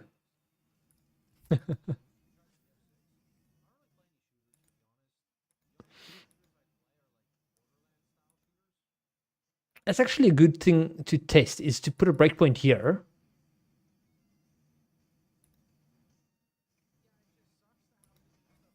And do the following.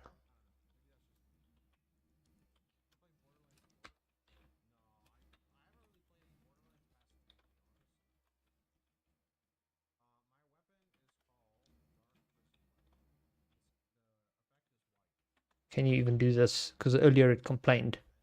I don't know if it'll allow this. Oops, constr, I gotta give it a name.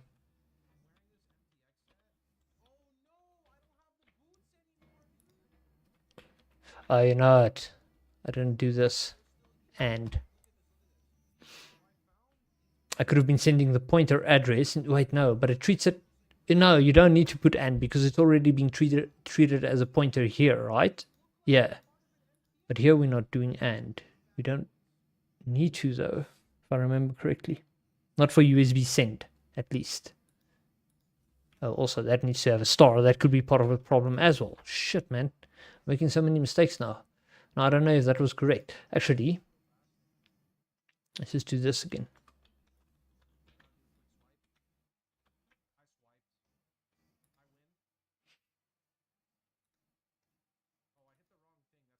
Oh.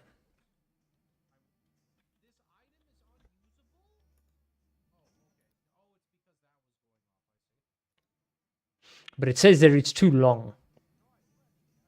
So I think that's something to do with null terminating characters.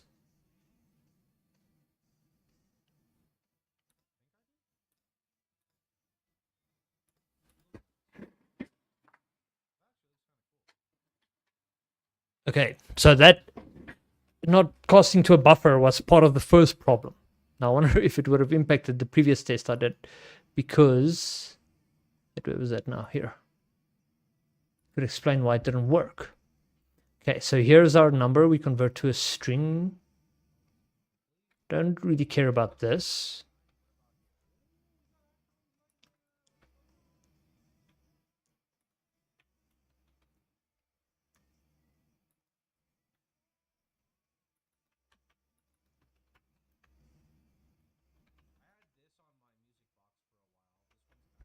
And this shouldn't require casting, if I remember correctly, because that's a constant char. Let's just double check. Okay, it works.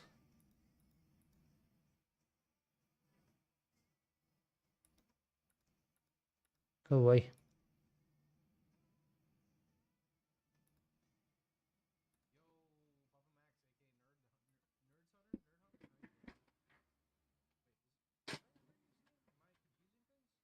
I don't see anything.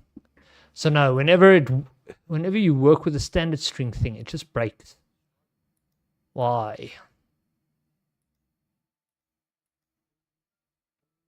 Oh yeah, I wanted to put a breakpoint. Let's debug this. I wanted to put a breakpoint on the other side to see what I receive.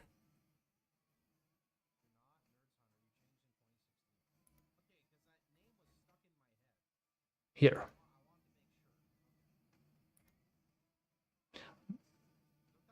But I had a breakpoint. Oh, but I wasn't debugging earlier.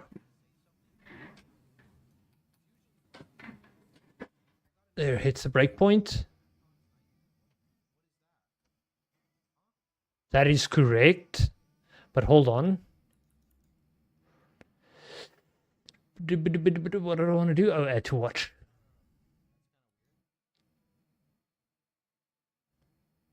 $336. That is correct. Wait. Yes, that is correct. Look at that. 336. So how come this one sends it wrong?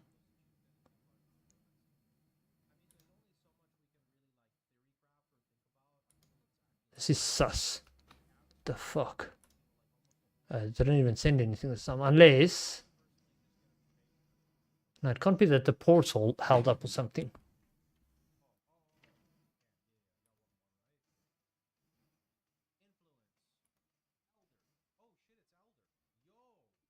This makes no sense. The data looks correct.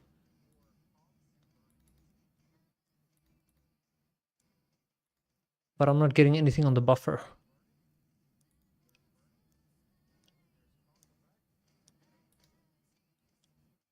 Just to test it, to make sure it actually works. We're going to send a test, and then we're going to send that.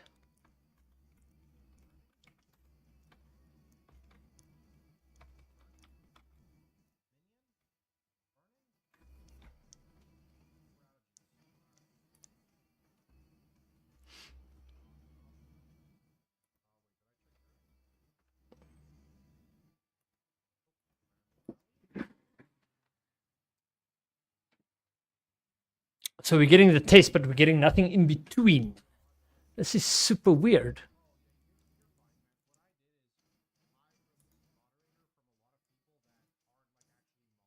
Keep getting lost in the files because there's so many files and my brain is on its own mission. This is frustrating, man. Why doesn't this shit just work out the box? And why does my Eclipse C also not work? Because I want to go test it. I want to see if it's an STM32 environment issue or whether it's a generic CC++ issue. I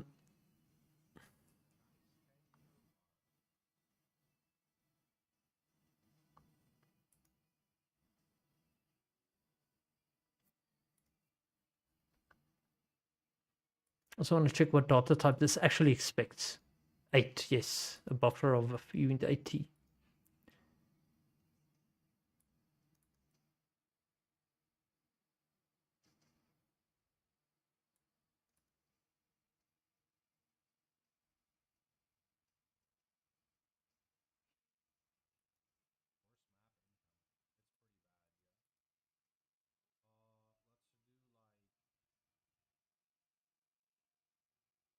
Because casting it doesn't help. Nothing freaking helps. Why? But I'm suspecting, okay, we know that sending a regular test string works. But when I do .data, it looks correct. The length is correct. So why is it not working? We know i2a also doesn't work for some reason. Any buffer except ones like this. Let's try something else quick.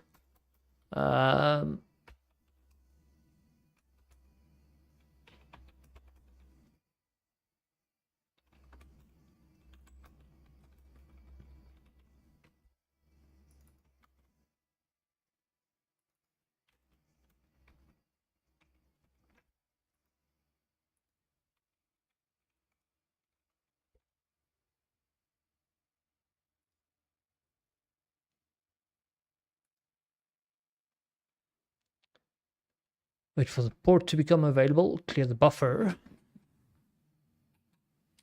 and reboot Arduino. It's doing some weird shit again. But okay, so the moment you put it in a variable, it behaves different. The hell? Why?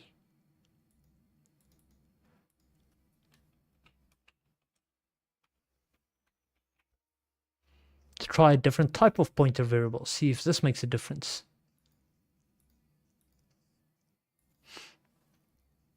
Bot ban. There you go. Why is bot doing its job? Okay, let's reboot Arduino again. Now it works. So the type of buffer impacts how it works. Where's that code now? What was I using for my number conversion? Oh, I was using standard string. But with the... You see, with my i2c stuff, I was doing something different. I was using a different type of buffer. So it could be, part of the problem could be the type of buffer I'm using. But how do I use one like this with i2c though?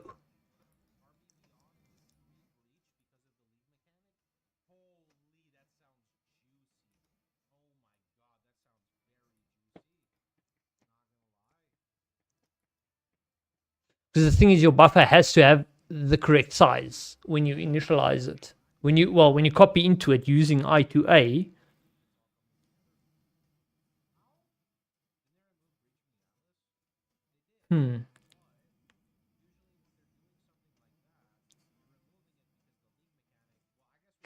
Wait, this is where you can do this.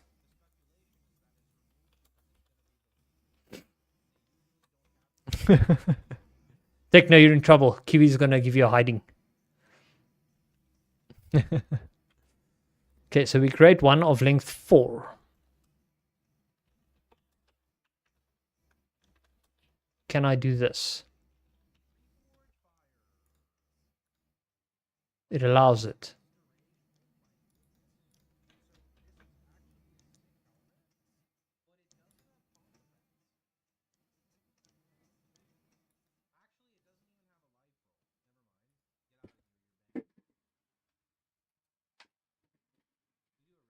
That works.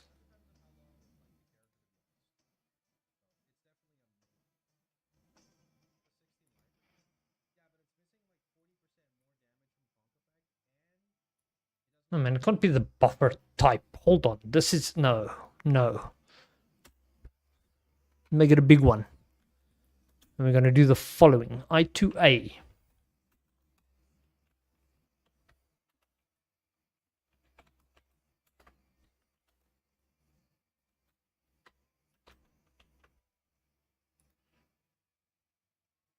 I think this one wants uint 8. It doesn't like char. Let's see what happens. It allows it. No, sorry. It wants char. It doesn't allow you to... Okay, so now... Should be seeing the number 33 transmitted multiple times. In theory. But I'm not sure.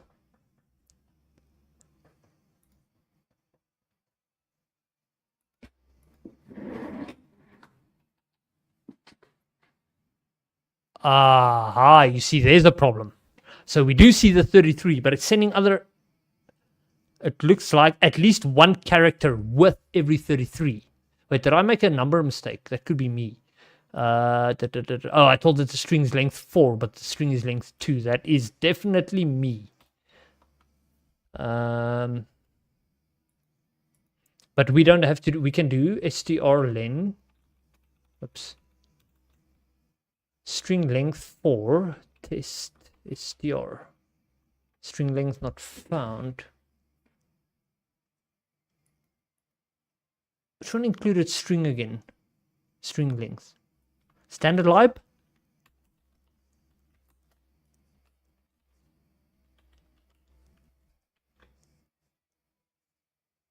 Where's the string length? There. No.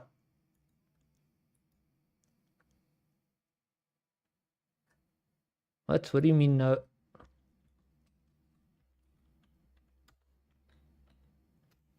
Has to be .h.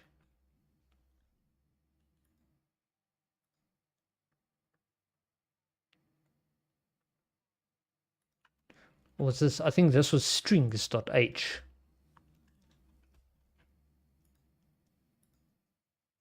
Nope.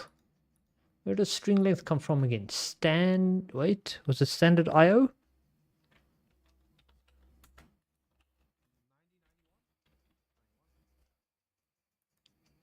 Or should that also be a .h file? I think it's .h as well. .h. Going to bed. Cool. Thanks for popping in, Kiwi. Have a good night.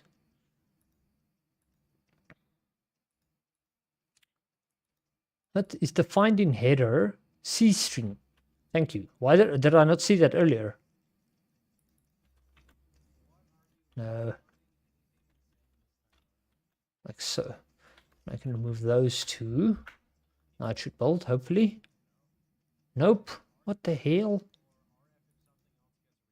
Oops. Oops.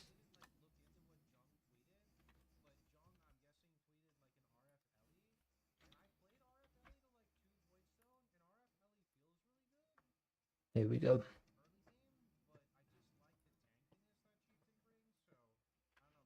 See what happens.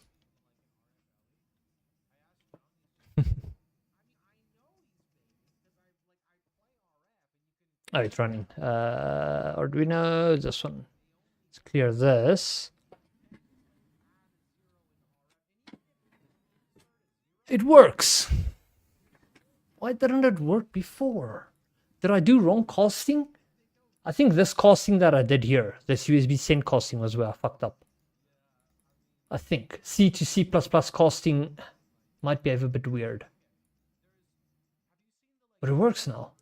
And I've tried this approach before, so I don't know it's not this approach. Standard string doesn't work for some reason. I don't know why it doesn't work.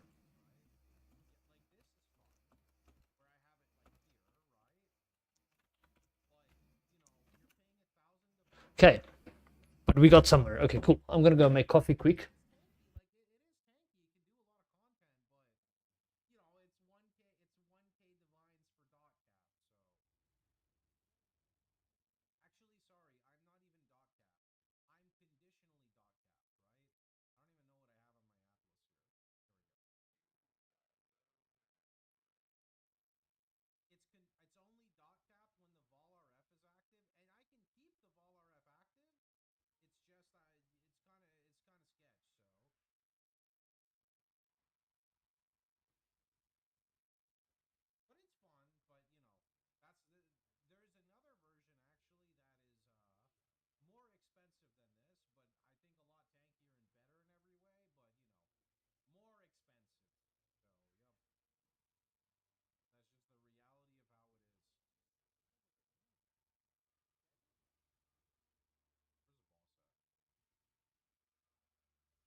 Okay, I am back.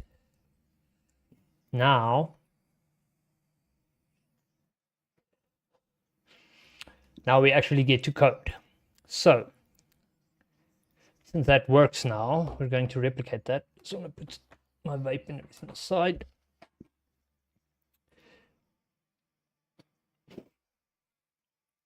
We're going to replicate this piece of code into the for loop. Boom, like so. What is this? This is the actual receiving part. Okay, so what we're doing is making this look better first. Oh man, don't go to the, oh, there's a, like so.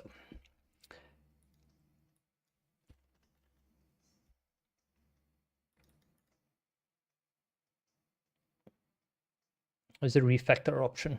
Really, it's always here, isn't it? So just manually rename it then.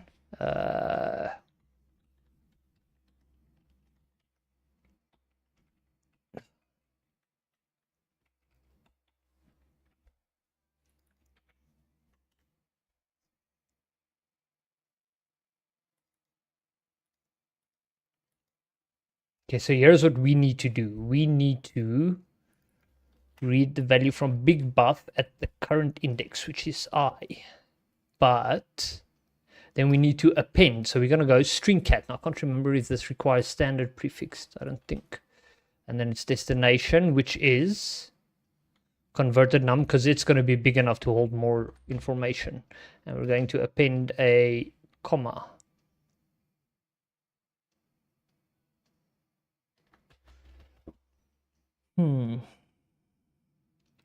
Actually want hex, because I understand these codes better in hex. Now, from my understanding, all I need to do then is change this to 16. Then I'll get hex, I think. Okay, so hex character 1, comma, hex character 2, whatever, in theory. But string cat doesn't seem to work. Why? Is it std colon colon? No, it's not. I'm pretty, wait, it might be.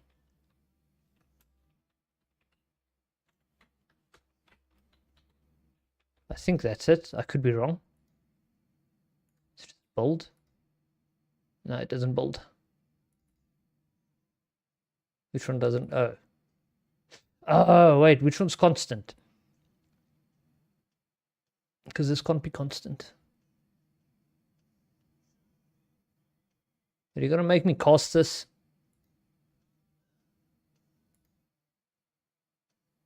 From single char to const char. Oh, wait, that's the one that's the problem.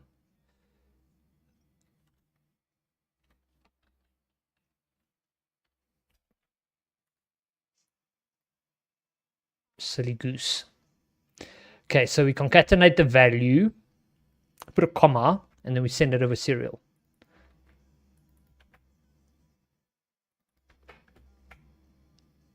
For every time we receive a thing. Wait, but hold on.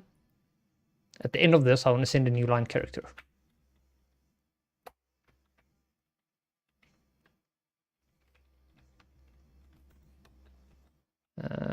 Backslash n. Like so. So it'll send all the i2c commands that it receives, followed by a new line. But I'm not sure how this works, but I guess we're about to find out. Okay, let's run this. Wait for the port to become available. Clear the data and reset Arduino.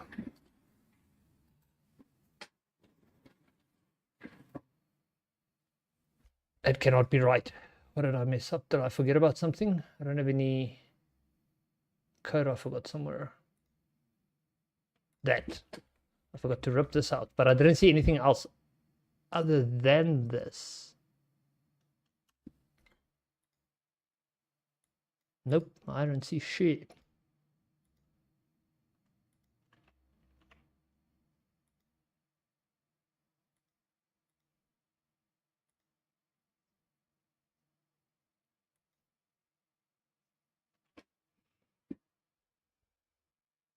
I screwed this up again, didn't I?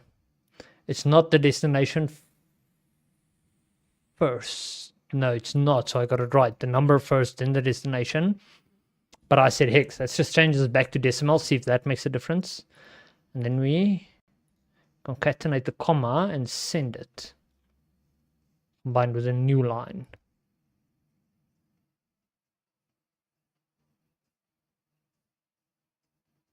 Okay.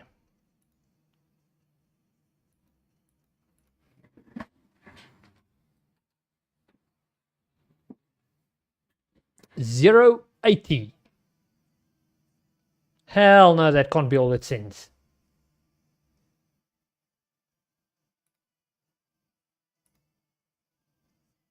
Wait, where is that? CPP.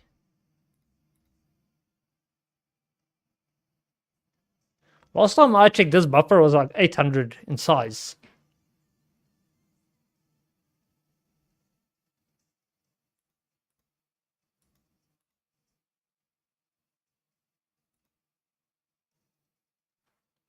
And the number should never be bigger than 255. But anyway, what I'm going to do, I'm going to debug this one. But it didn't have multiple bunch ons, did it? No, only one.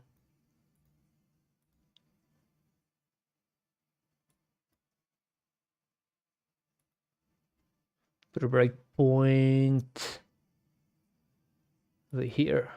Before it, wait. Here. No, but then it hasn't received yet. Actually, no, I want to see what it does with the number conversion.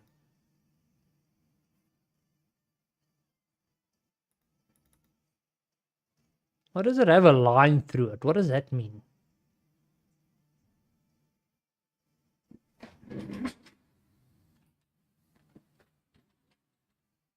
Not hitting the breakpoint.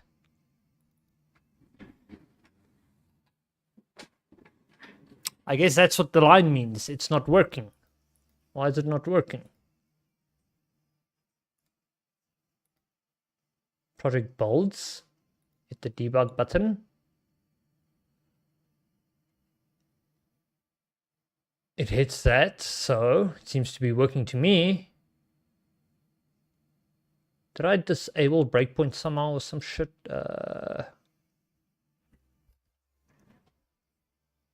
Skip all breakpoints. How did I control Alt B? Somehow I pressed that.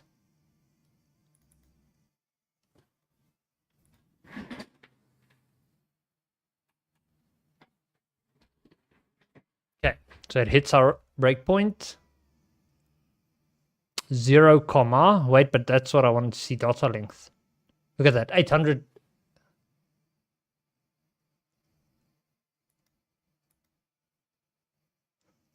Wait, okay, so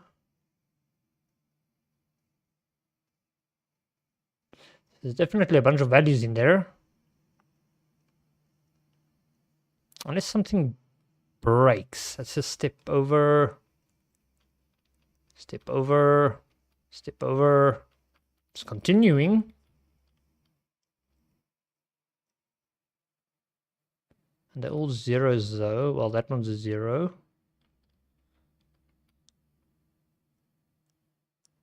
So weird. So weird. That one's got a value. Okay, so now it seems to be doing something different. Why am I getting inconsistent results? No.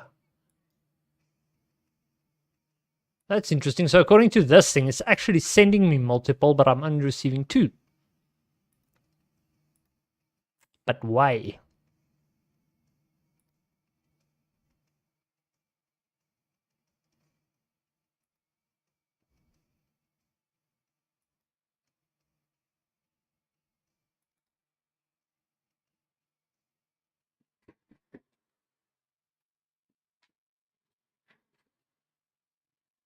It never hits our new line. Wait, did I stop debugging? No. Did I change the code? Do I need to re-debug?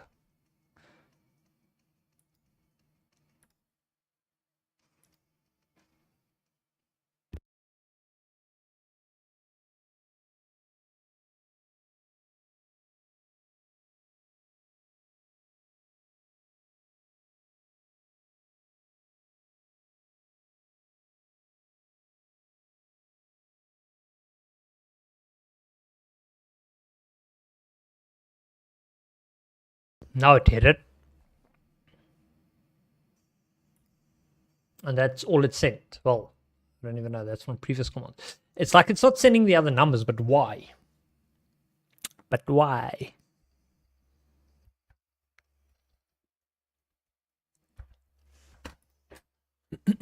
So weird.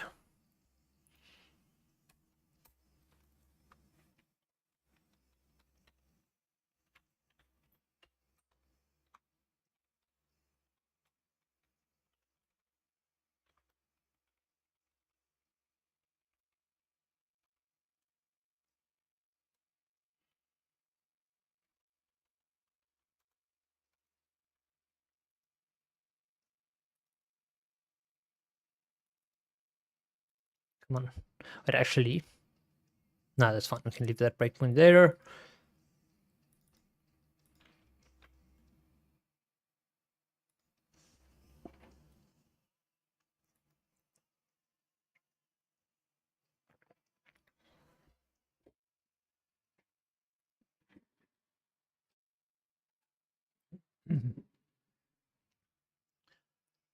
Okay, our number is 36, comma. Our string length is 3. Both correct. We send.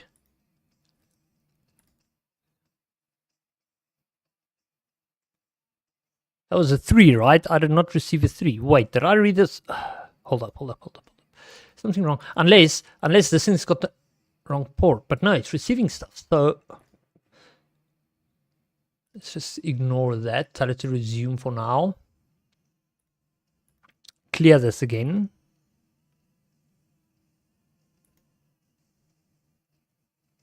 Breakpoint back.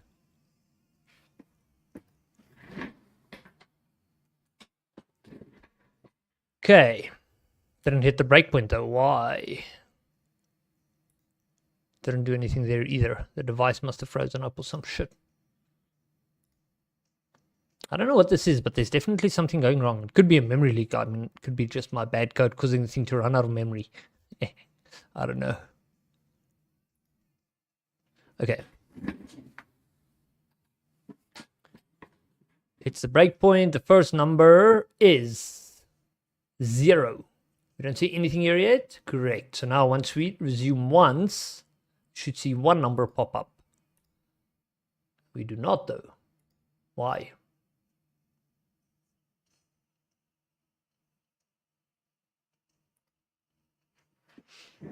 Why?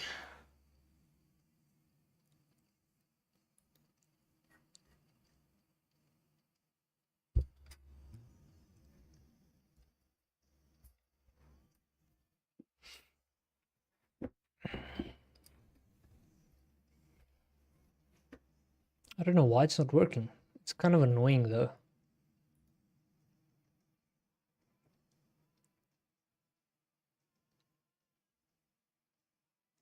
I don't know if it's something to do with the debugger maybe being attached.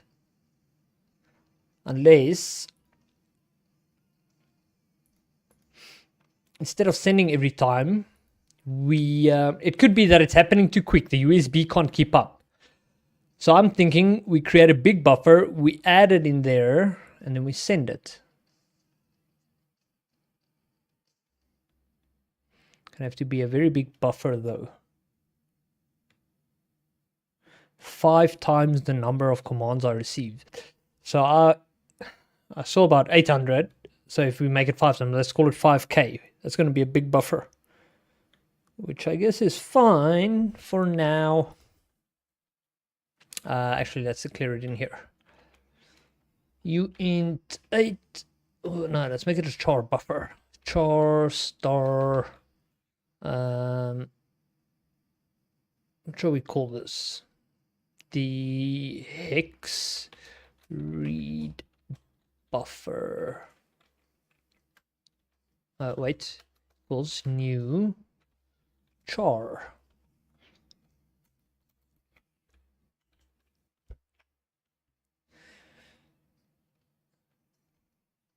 How big can this be? We got 1 kilobyte of memory, right? I think. But then this doesn't make sense. This is way more than a kilobyte. But how much kilobyte? Wait. Now I gotta Google.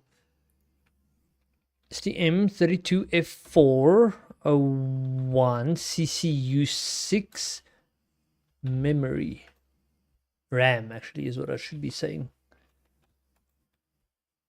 Let's see. That's flash storage usually. That's your memory. No way. No, that cannot be. No way it's got 64 kilobytes. Oh wait, no, 64 was more than I was thinking. I thought it was 1 kilobyte. I could have sworn it was like 1024. Maybe it was 1024 kilobyte, which means a megabyte memory? I can't remember now. Hold on. Where did I see that?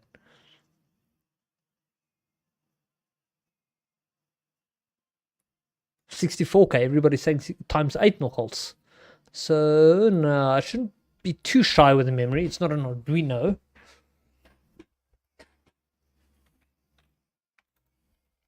Big buffer. Oops.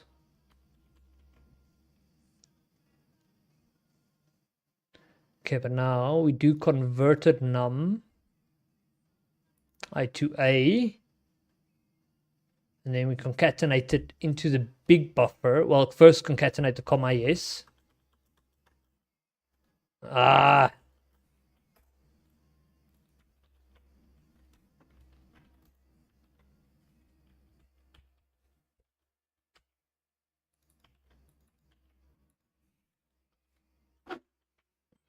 And then concatenate that one into the big buffer. Then we are also going to concatenate the new line character rather than just sending it. No, wait. No, that's right. That is right.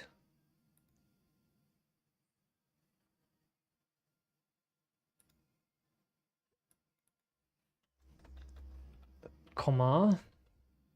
And then we're going to send it over here.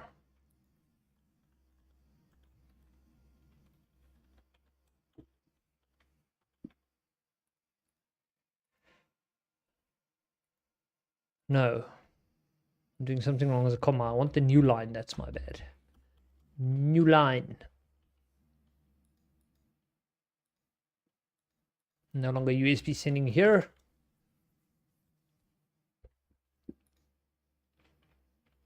I don't care about string length over here anymore.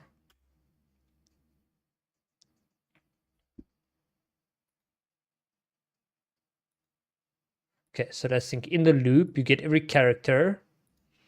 You convert the number of that byte. You append a comma to it. You append it to the main buffer. After all the numbers are done, you add a new line character and you send. Debug. See what happens.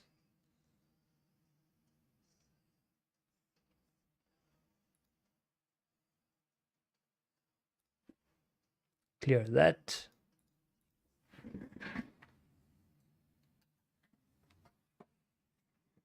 Please work, please work. Why do I have breakpoints? Breakpoints are bad sometimes. Hot damn, that doesn't completely look right, but it looks somewhat right. Look at that. I think those might actually, let's clear it and repeat.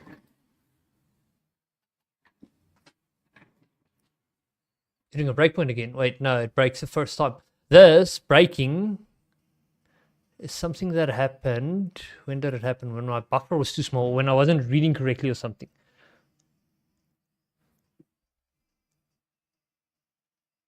I don't think it's a memory problem. You never know, but it could be.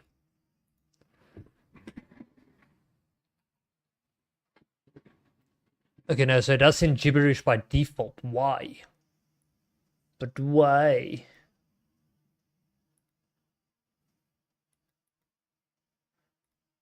I've got that buffer for every buffer.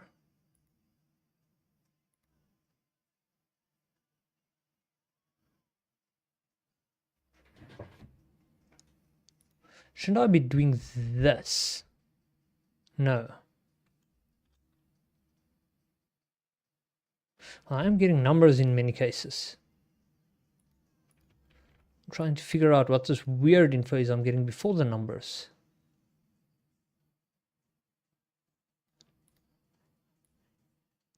Okay, but hold on. Now that this is working, maybe we can retry it as hexadecimal. 16.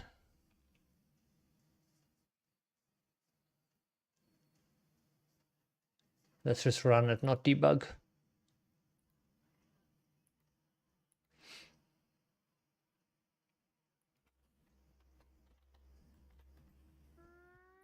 Okay.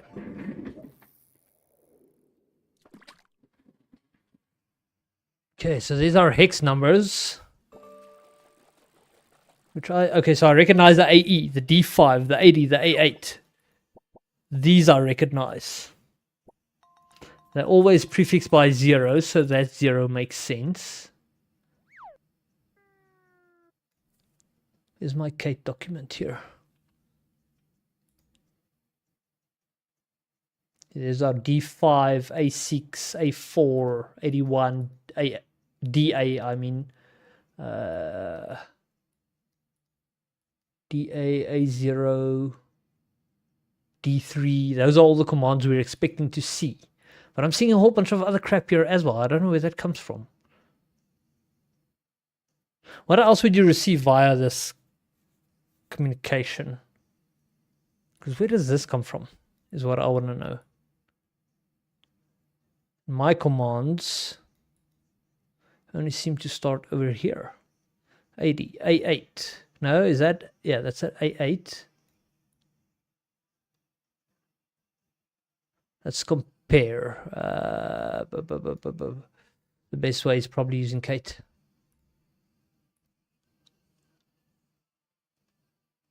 Wait, now I've got the wrong window here.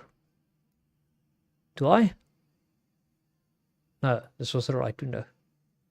Just want to look at these down here.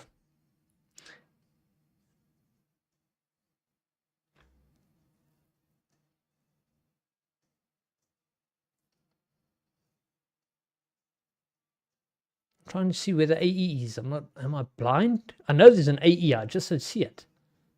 I'm really getting old, aren't I? A6, A4.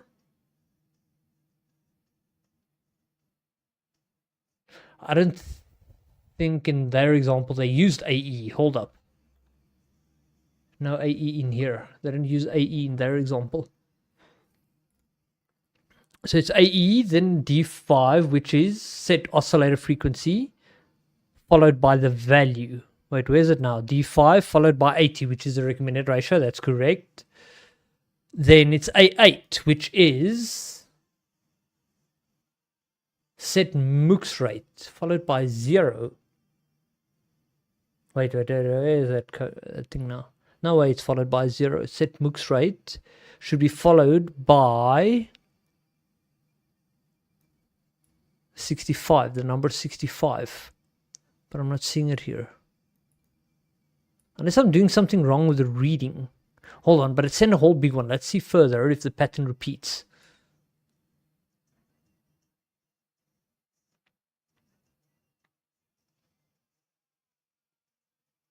C8 looks familiar, but none of the other ones.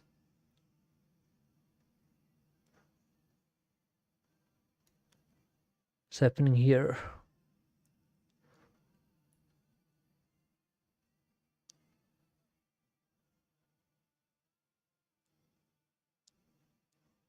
Wait, there was an A8 at the end. No. Was I, oh, there's an A835 before that. Nothing else that looks familiar. So no. I don't know what the hell's happening here. The only sequence that I see that makes any sense was this one here, starting from the AE up to there. There it completely makes no sense. Makes no sense. And now I also can't send again because something breaks. Something's either overflowing or whatever. Yeah, no, it's broken. Which means, but the fact that it sends so many gibberish characters tells me my code's still not reading it correctly. Something's going wrong here. And I'm suspecting this buffer length thing.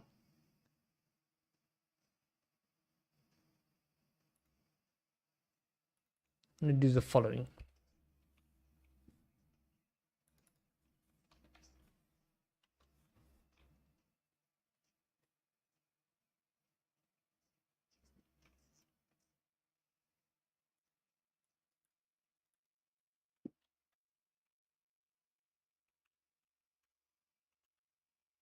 My fingers are really bad tonight. Okay, so we only read 256 at a time, which means we're going to send multiple new lines, which I'm fine with for now. I wonder if you shouldn't use a better type of buffer here as well, because they do recommend using different types of buffer than C++, because you get certain types of problems. Can't remember exactly what.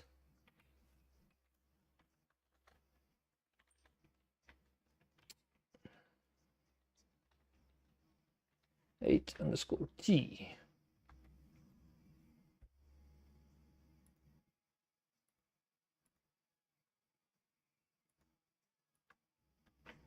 Okay, I wonder if this will help. Ooh, woo. Are you home safe, Captain Hinton? Let's run that, see what happens.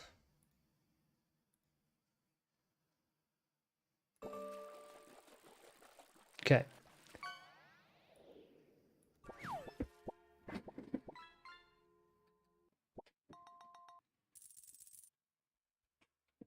This seems more reliable.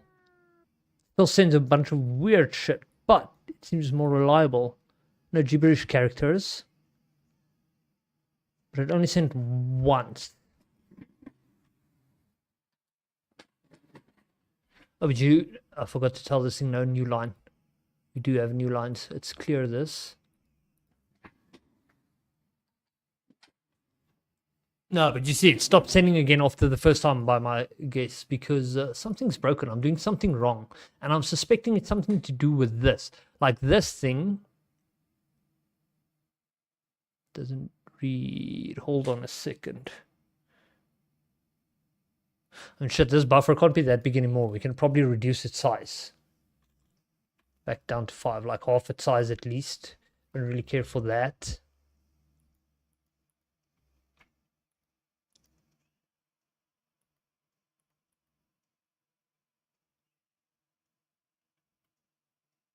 I'm thinking we send the data when we're in this function. Because this one gets hit multiple times. This is a callback. You also don't want to put heavy load in here because this thing has to happen quick.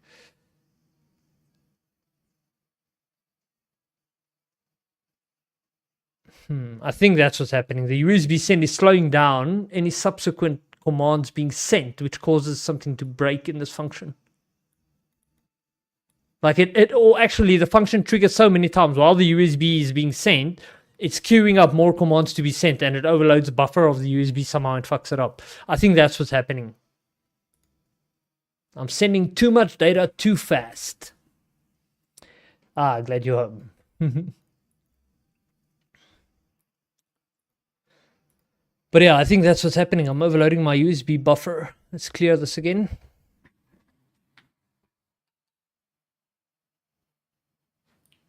The fuck just happened here? Now it's doing that weird shit again. Wait, what did I change?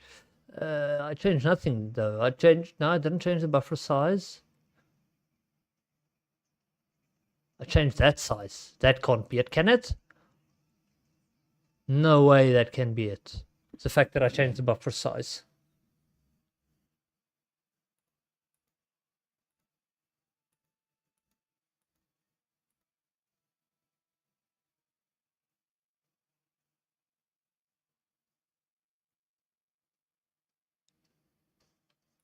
I don't know if I'm doing something wrong.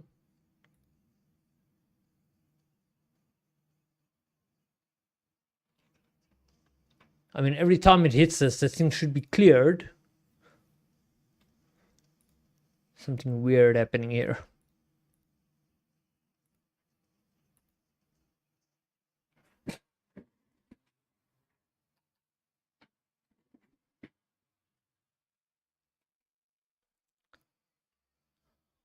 Why is it sending a bunch of weird stuff like that? Definitely not supposed to be happening. I had it earlier and then somehow I fixed it and now it's back.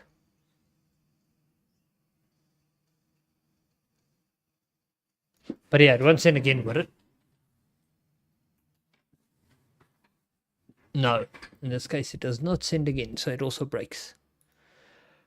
But yeah, the only thing I can think of doing or trying is moving my buffer out. So take this buffer, make it global, and we're going to move the USB send function. So that function there only appends to the buffer. Once it's finished receiving, it's going to send the big buffer. It's going to append a new line character and send it.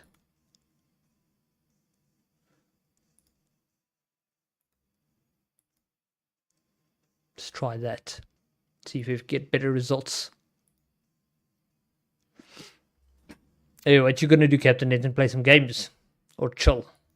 Maybe you're tired, you're not chill instead.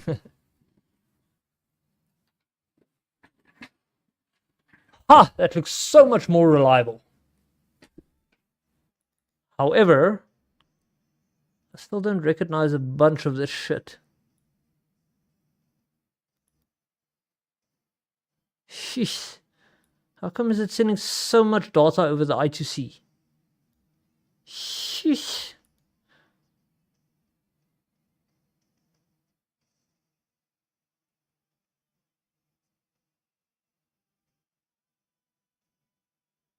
Okay, so every FB command, let's see.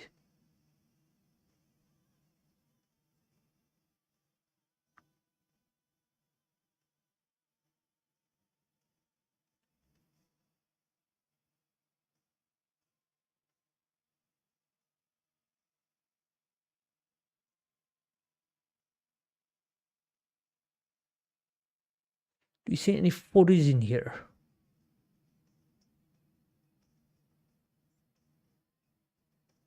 Let's actually, I want to copy all of this. Oops. Okay, but this time I want to test if it can send again.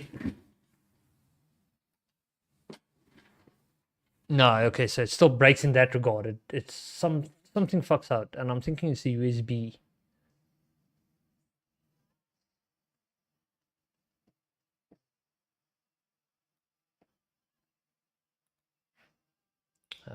Not timestamp, sorry. Clear.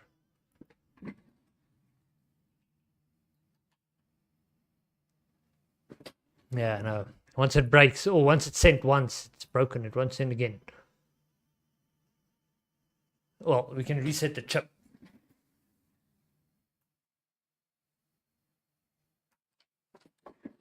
Okay, so now it should have sent. Yeah, there we go.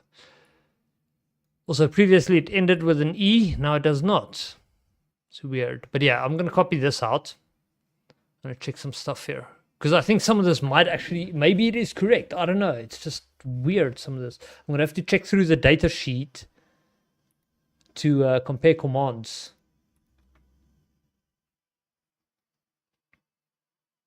Is that previous one? I want to open that in a separate window. Bro, you're not just opening it in my browser.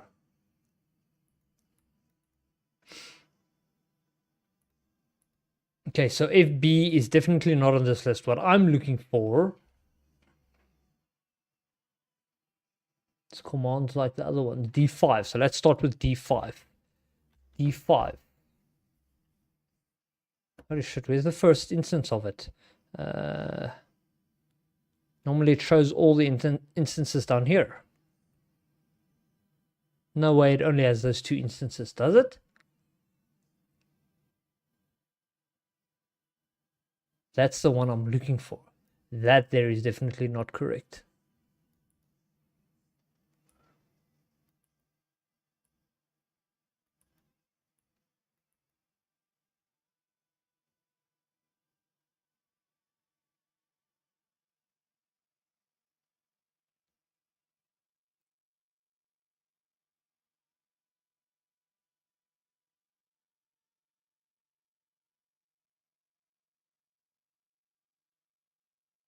I wonder if there's an easier way to do this.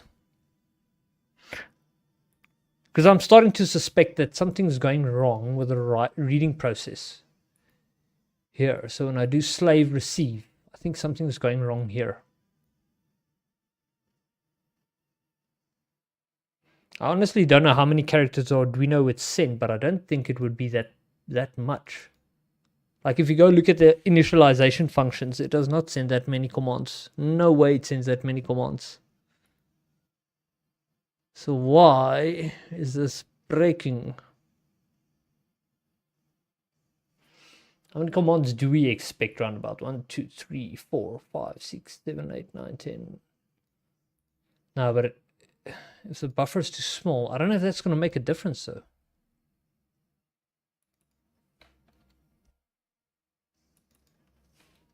Because from my understanding, if the buffer is, oh shit, if the buffer is too small, it also breaks. So it's not just the USB sending that breaks it. It actually breaks when the buffer is too small.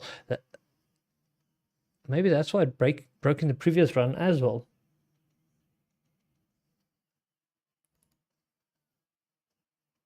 The other problem is if I make a buffer, call it 5,000, but I only receive 1,000 characters, then I'm going to loop through too many times. They said that the CR2 register shows you how much data you received, but I don't know. I don't know if that's reliable and accurate. Because there's no way you receive 800 characters. This always ends up being like 800 or something. Wait, where's my chat now? I lost my chat. Oh, it's because this thing opened in my browser, that's why. The Minecraft, nice. Not really tired, was kind of bored at the lesson today. It's stuff that I know already. Running the G code by hand and running a CNC simulation.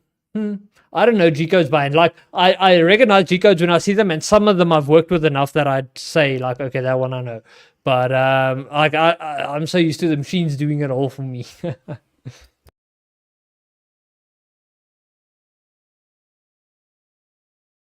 But in this scenario, I'm wrestling with the machine and I can't get it to do what I want.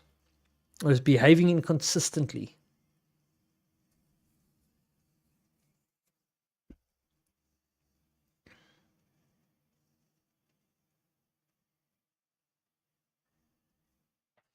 It could also be because the interrupt actually happens quickly as well. Every time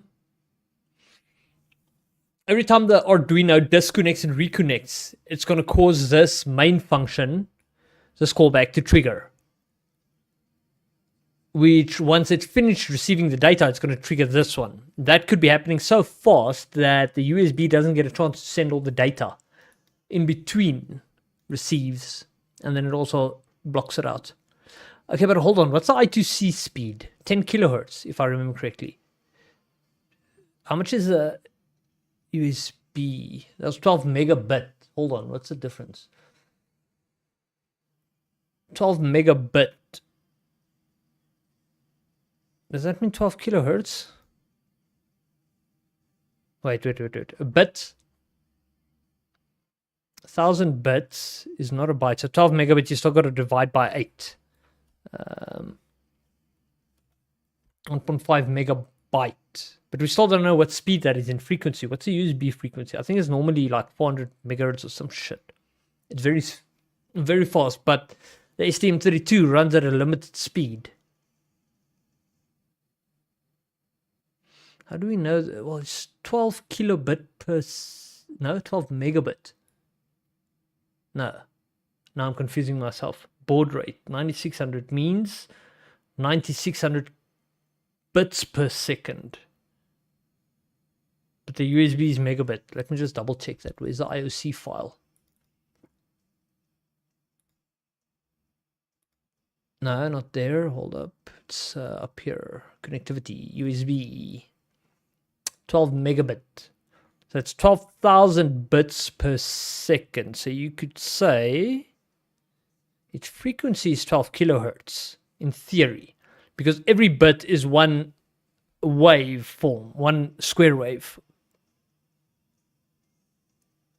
Huh? Yeah, technically it's either a full or empty square wave, which defines a bit. The 12 megabits means 12 kilohertz. Pretty much, I think. I could be wrong. But that tells me that the USB is faster than the i2c, and the i2c shouldn't be able to cause the USB to run behind.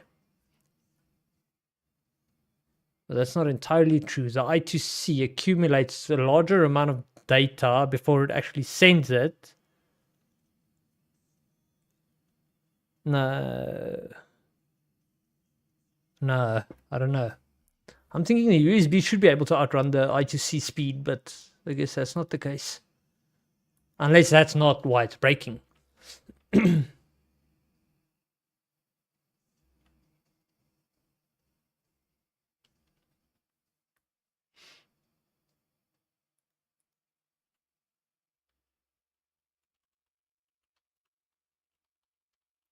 do this. Comment that out. We no care about the big buffer no more.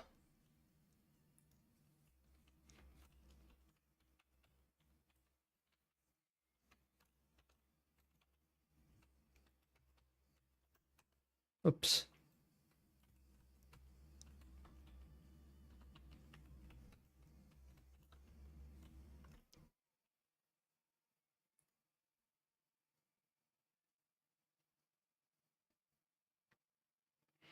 Okay, but hold on. This was now with what size buffer?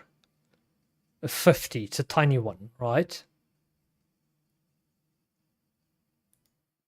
Let's clear this.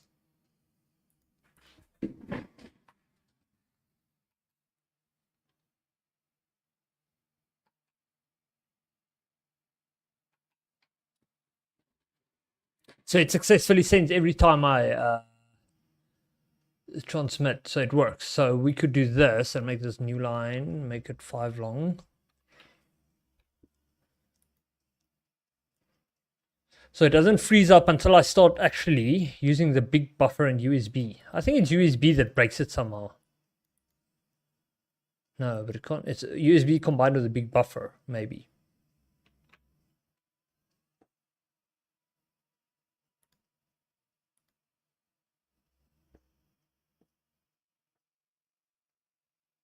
It's almost time to end stream. Okay.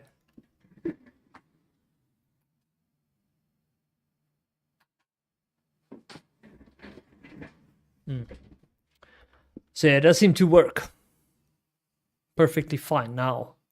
I don't know if that buffer is just too big. Why does it not send it?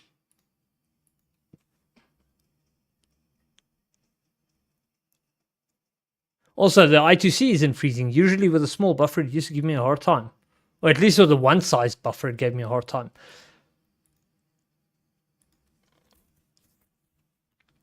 But I want to read up a bit about this register. STM32F4 register.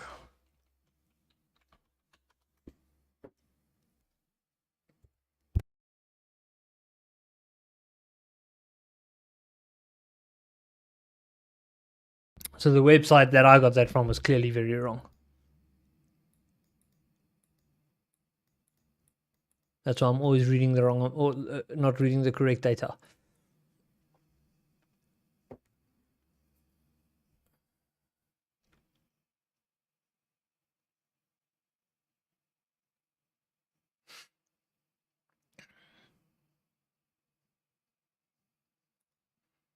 There's two receive functions, a sequential one and a non-sequential one. But the sequential one was also very confusing for me because the people use it with a one-sized buffer, but when I do that, it breaks. When I use a big buffer, it works. But this one, I can use small buffers.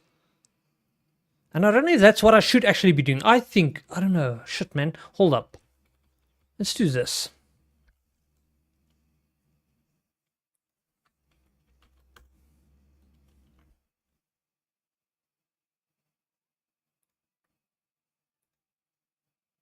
Clear this.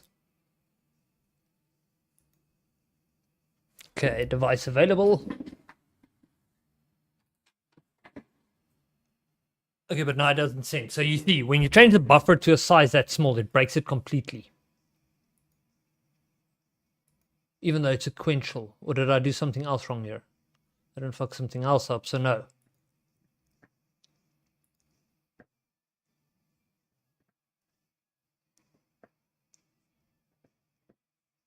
Because I'm pretty sure it'll hit this breakpoint once if I were to debug it, and only once. But it's not supposed to.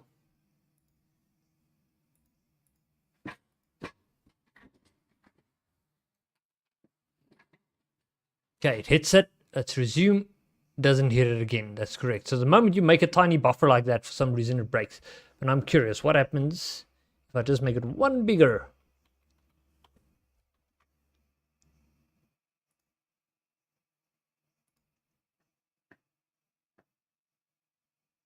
I would be surprised if it actually behaves differently, because then it tells me there's like a problem with one size buffers.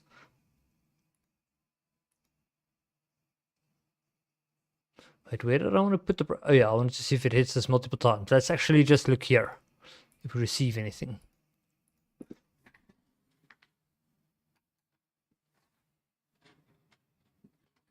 But when it was 50 sized, it works for some reason. What's the minimum size buffer? Let's open, let's see if they just say something.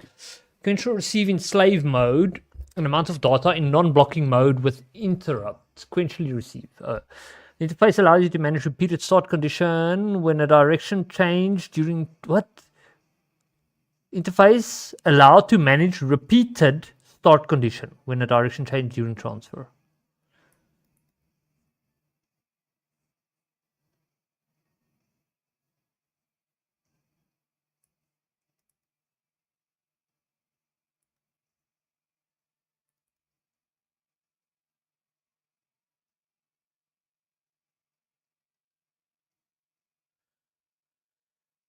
Doesn't say much, or doesn't, well, reveal much to me.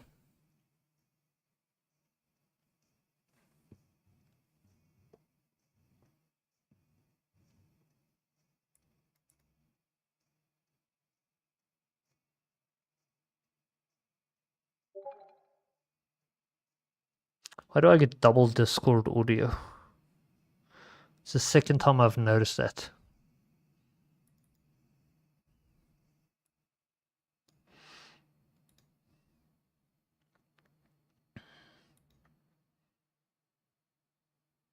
Output device default.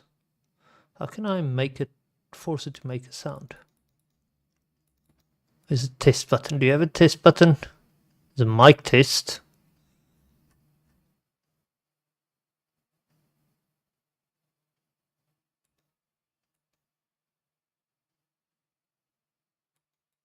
I don't know why it's doing that, but yeah, I'm definitely getting duplicate sounds from Discord, which is weird. Unless I'm getting duplicate posts? No, it's not that.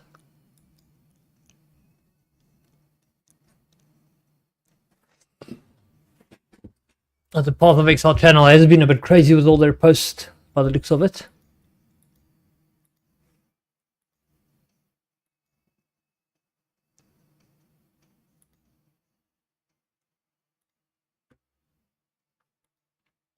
Okay, so back to our problem.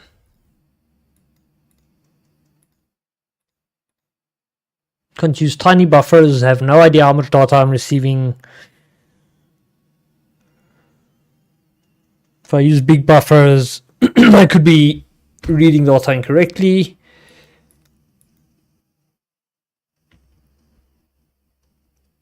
Small buffer thing. Wait, is this the one maybe where small buffer is broken? The other one was where it worked. Let's actually test that. Wait, it's how... wait, paste the previous one. Receive interrupt. That's the one we were using. So that's the instance. Data is big buffer, yes, and the size, we don't know the size. Oh, the buffer size. Let's make it 1. I'm an idiot. I thought it was referring to the data size. I'm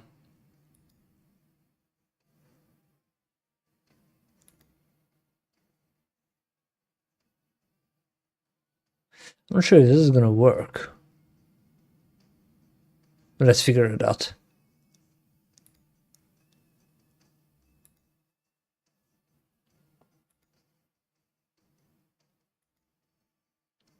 Where is that one?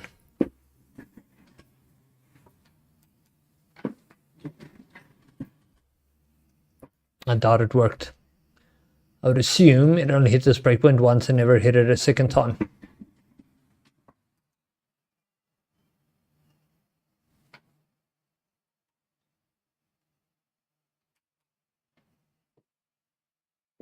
Okay, so second time, nope, it doesn't hit it a second time. So no matter what you do, if the buffer is too small, it just doesn't read anything.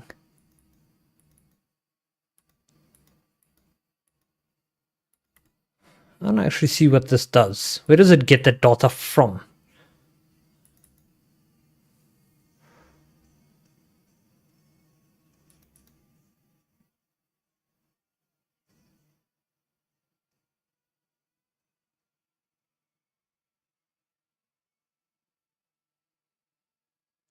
See, it enables interrupts, but I don't know where it actually does the transfer.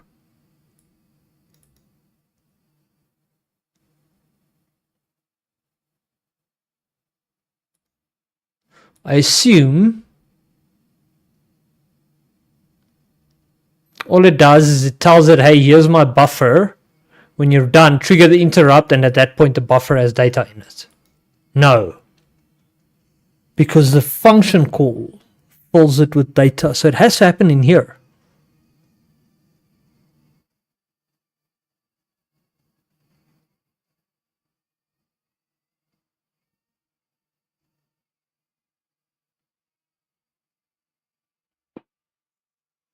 I'm gonna have to struggle with this tomorrow, I guess. I think I'm gonna end stream now. It's a bit late. Let's see, I'm not sure if there's anybody still there. If it's worth rating out, it doesn't look that way. I don't know if the Twitch viewer count's even correct. These things have been so broken lately.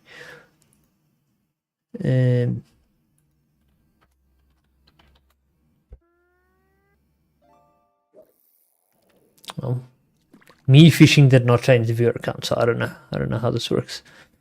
But yeah, I don't think I'm going to rate out. I'm just going to call it a night. If anybody's still there, have a good night. Good rest. Shall be back on Wednesday.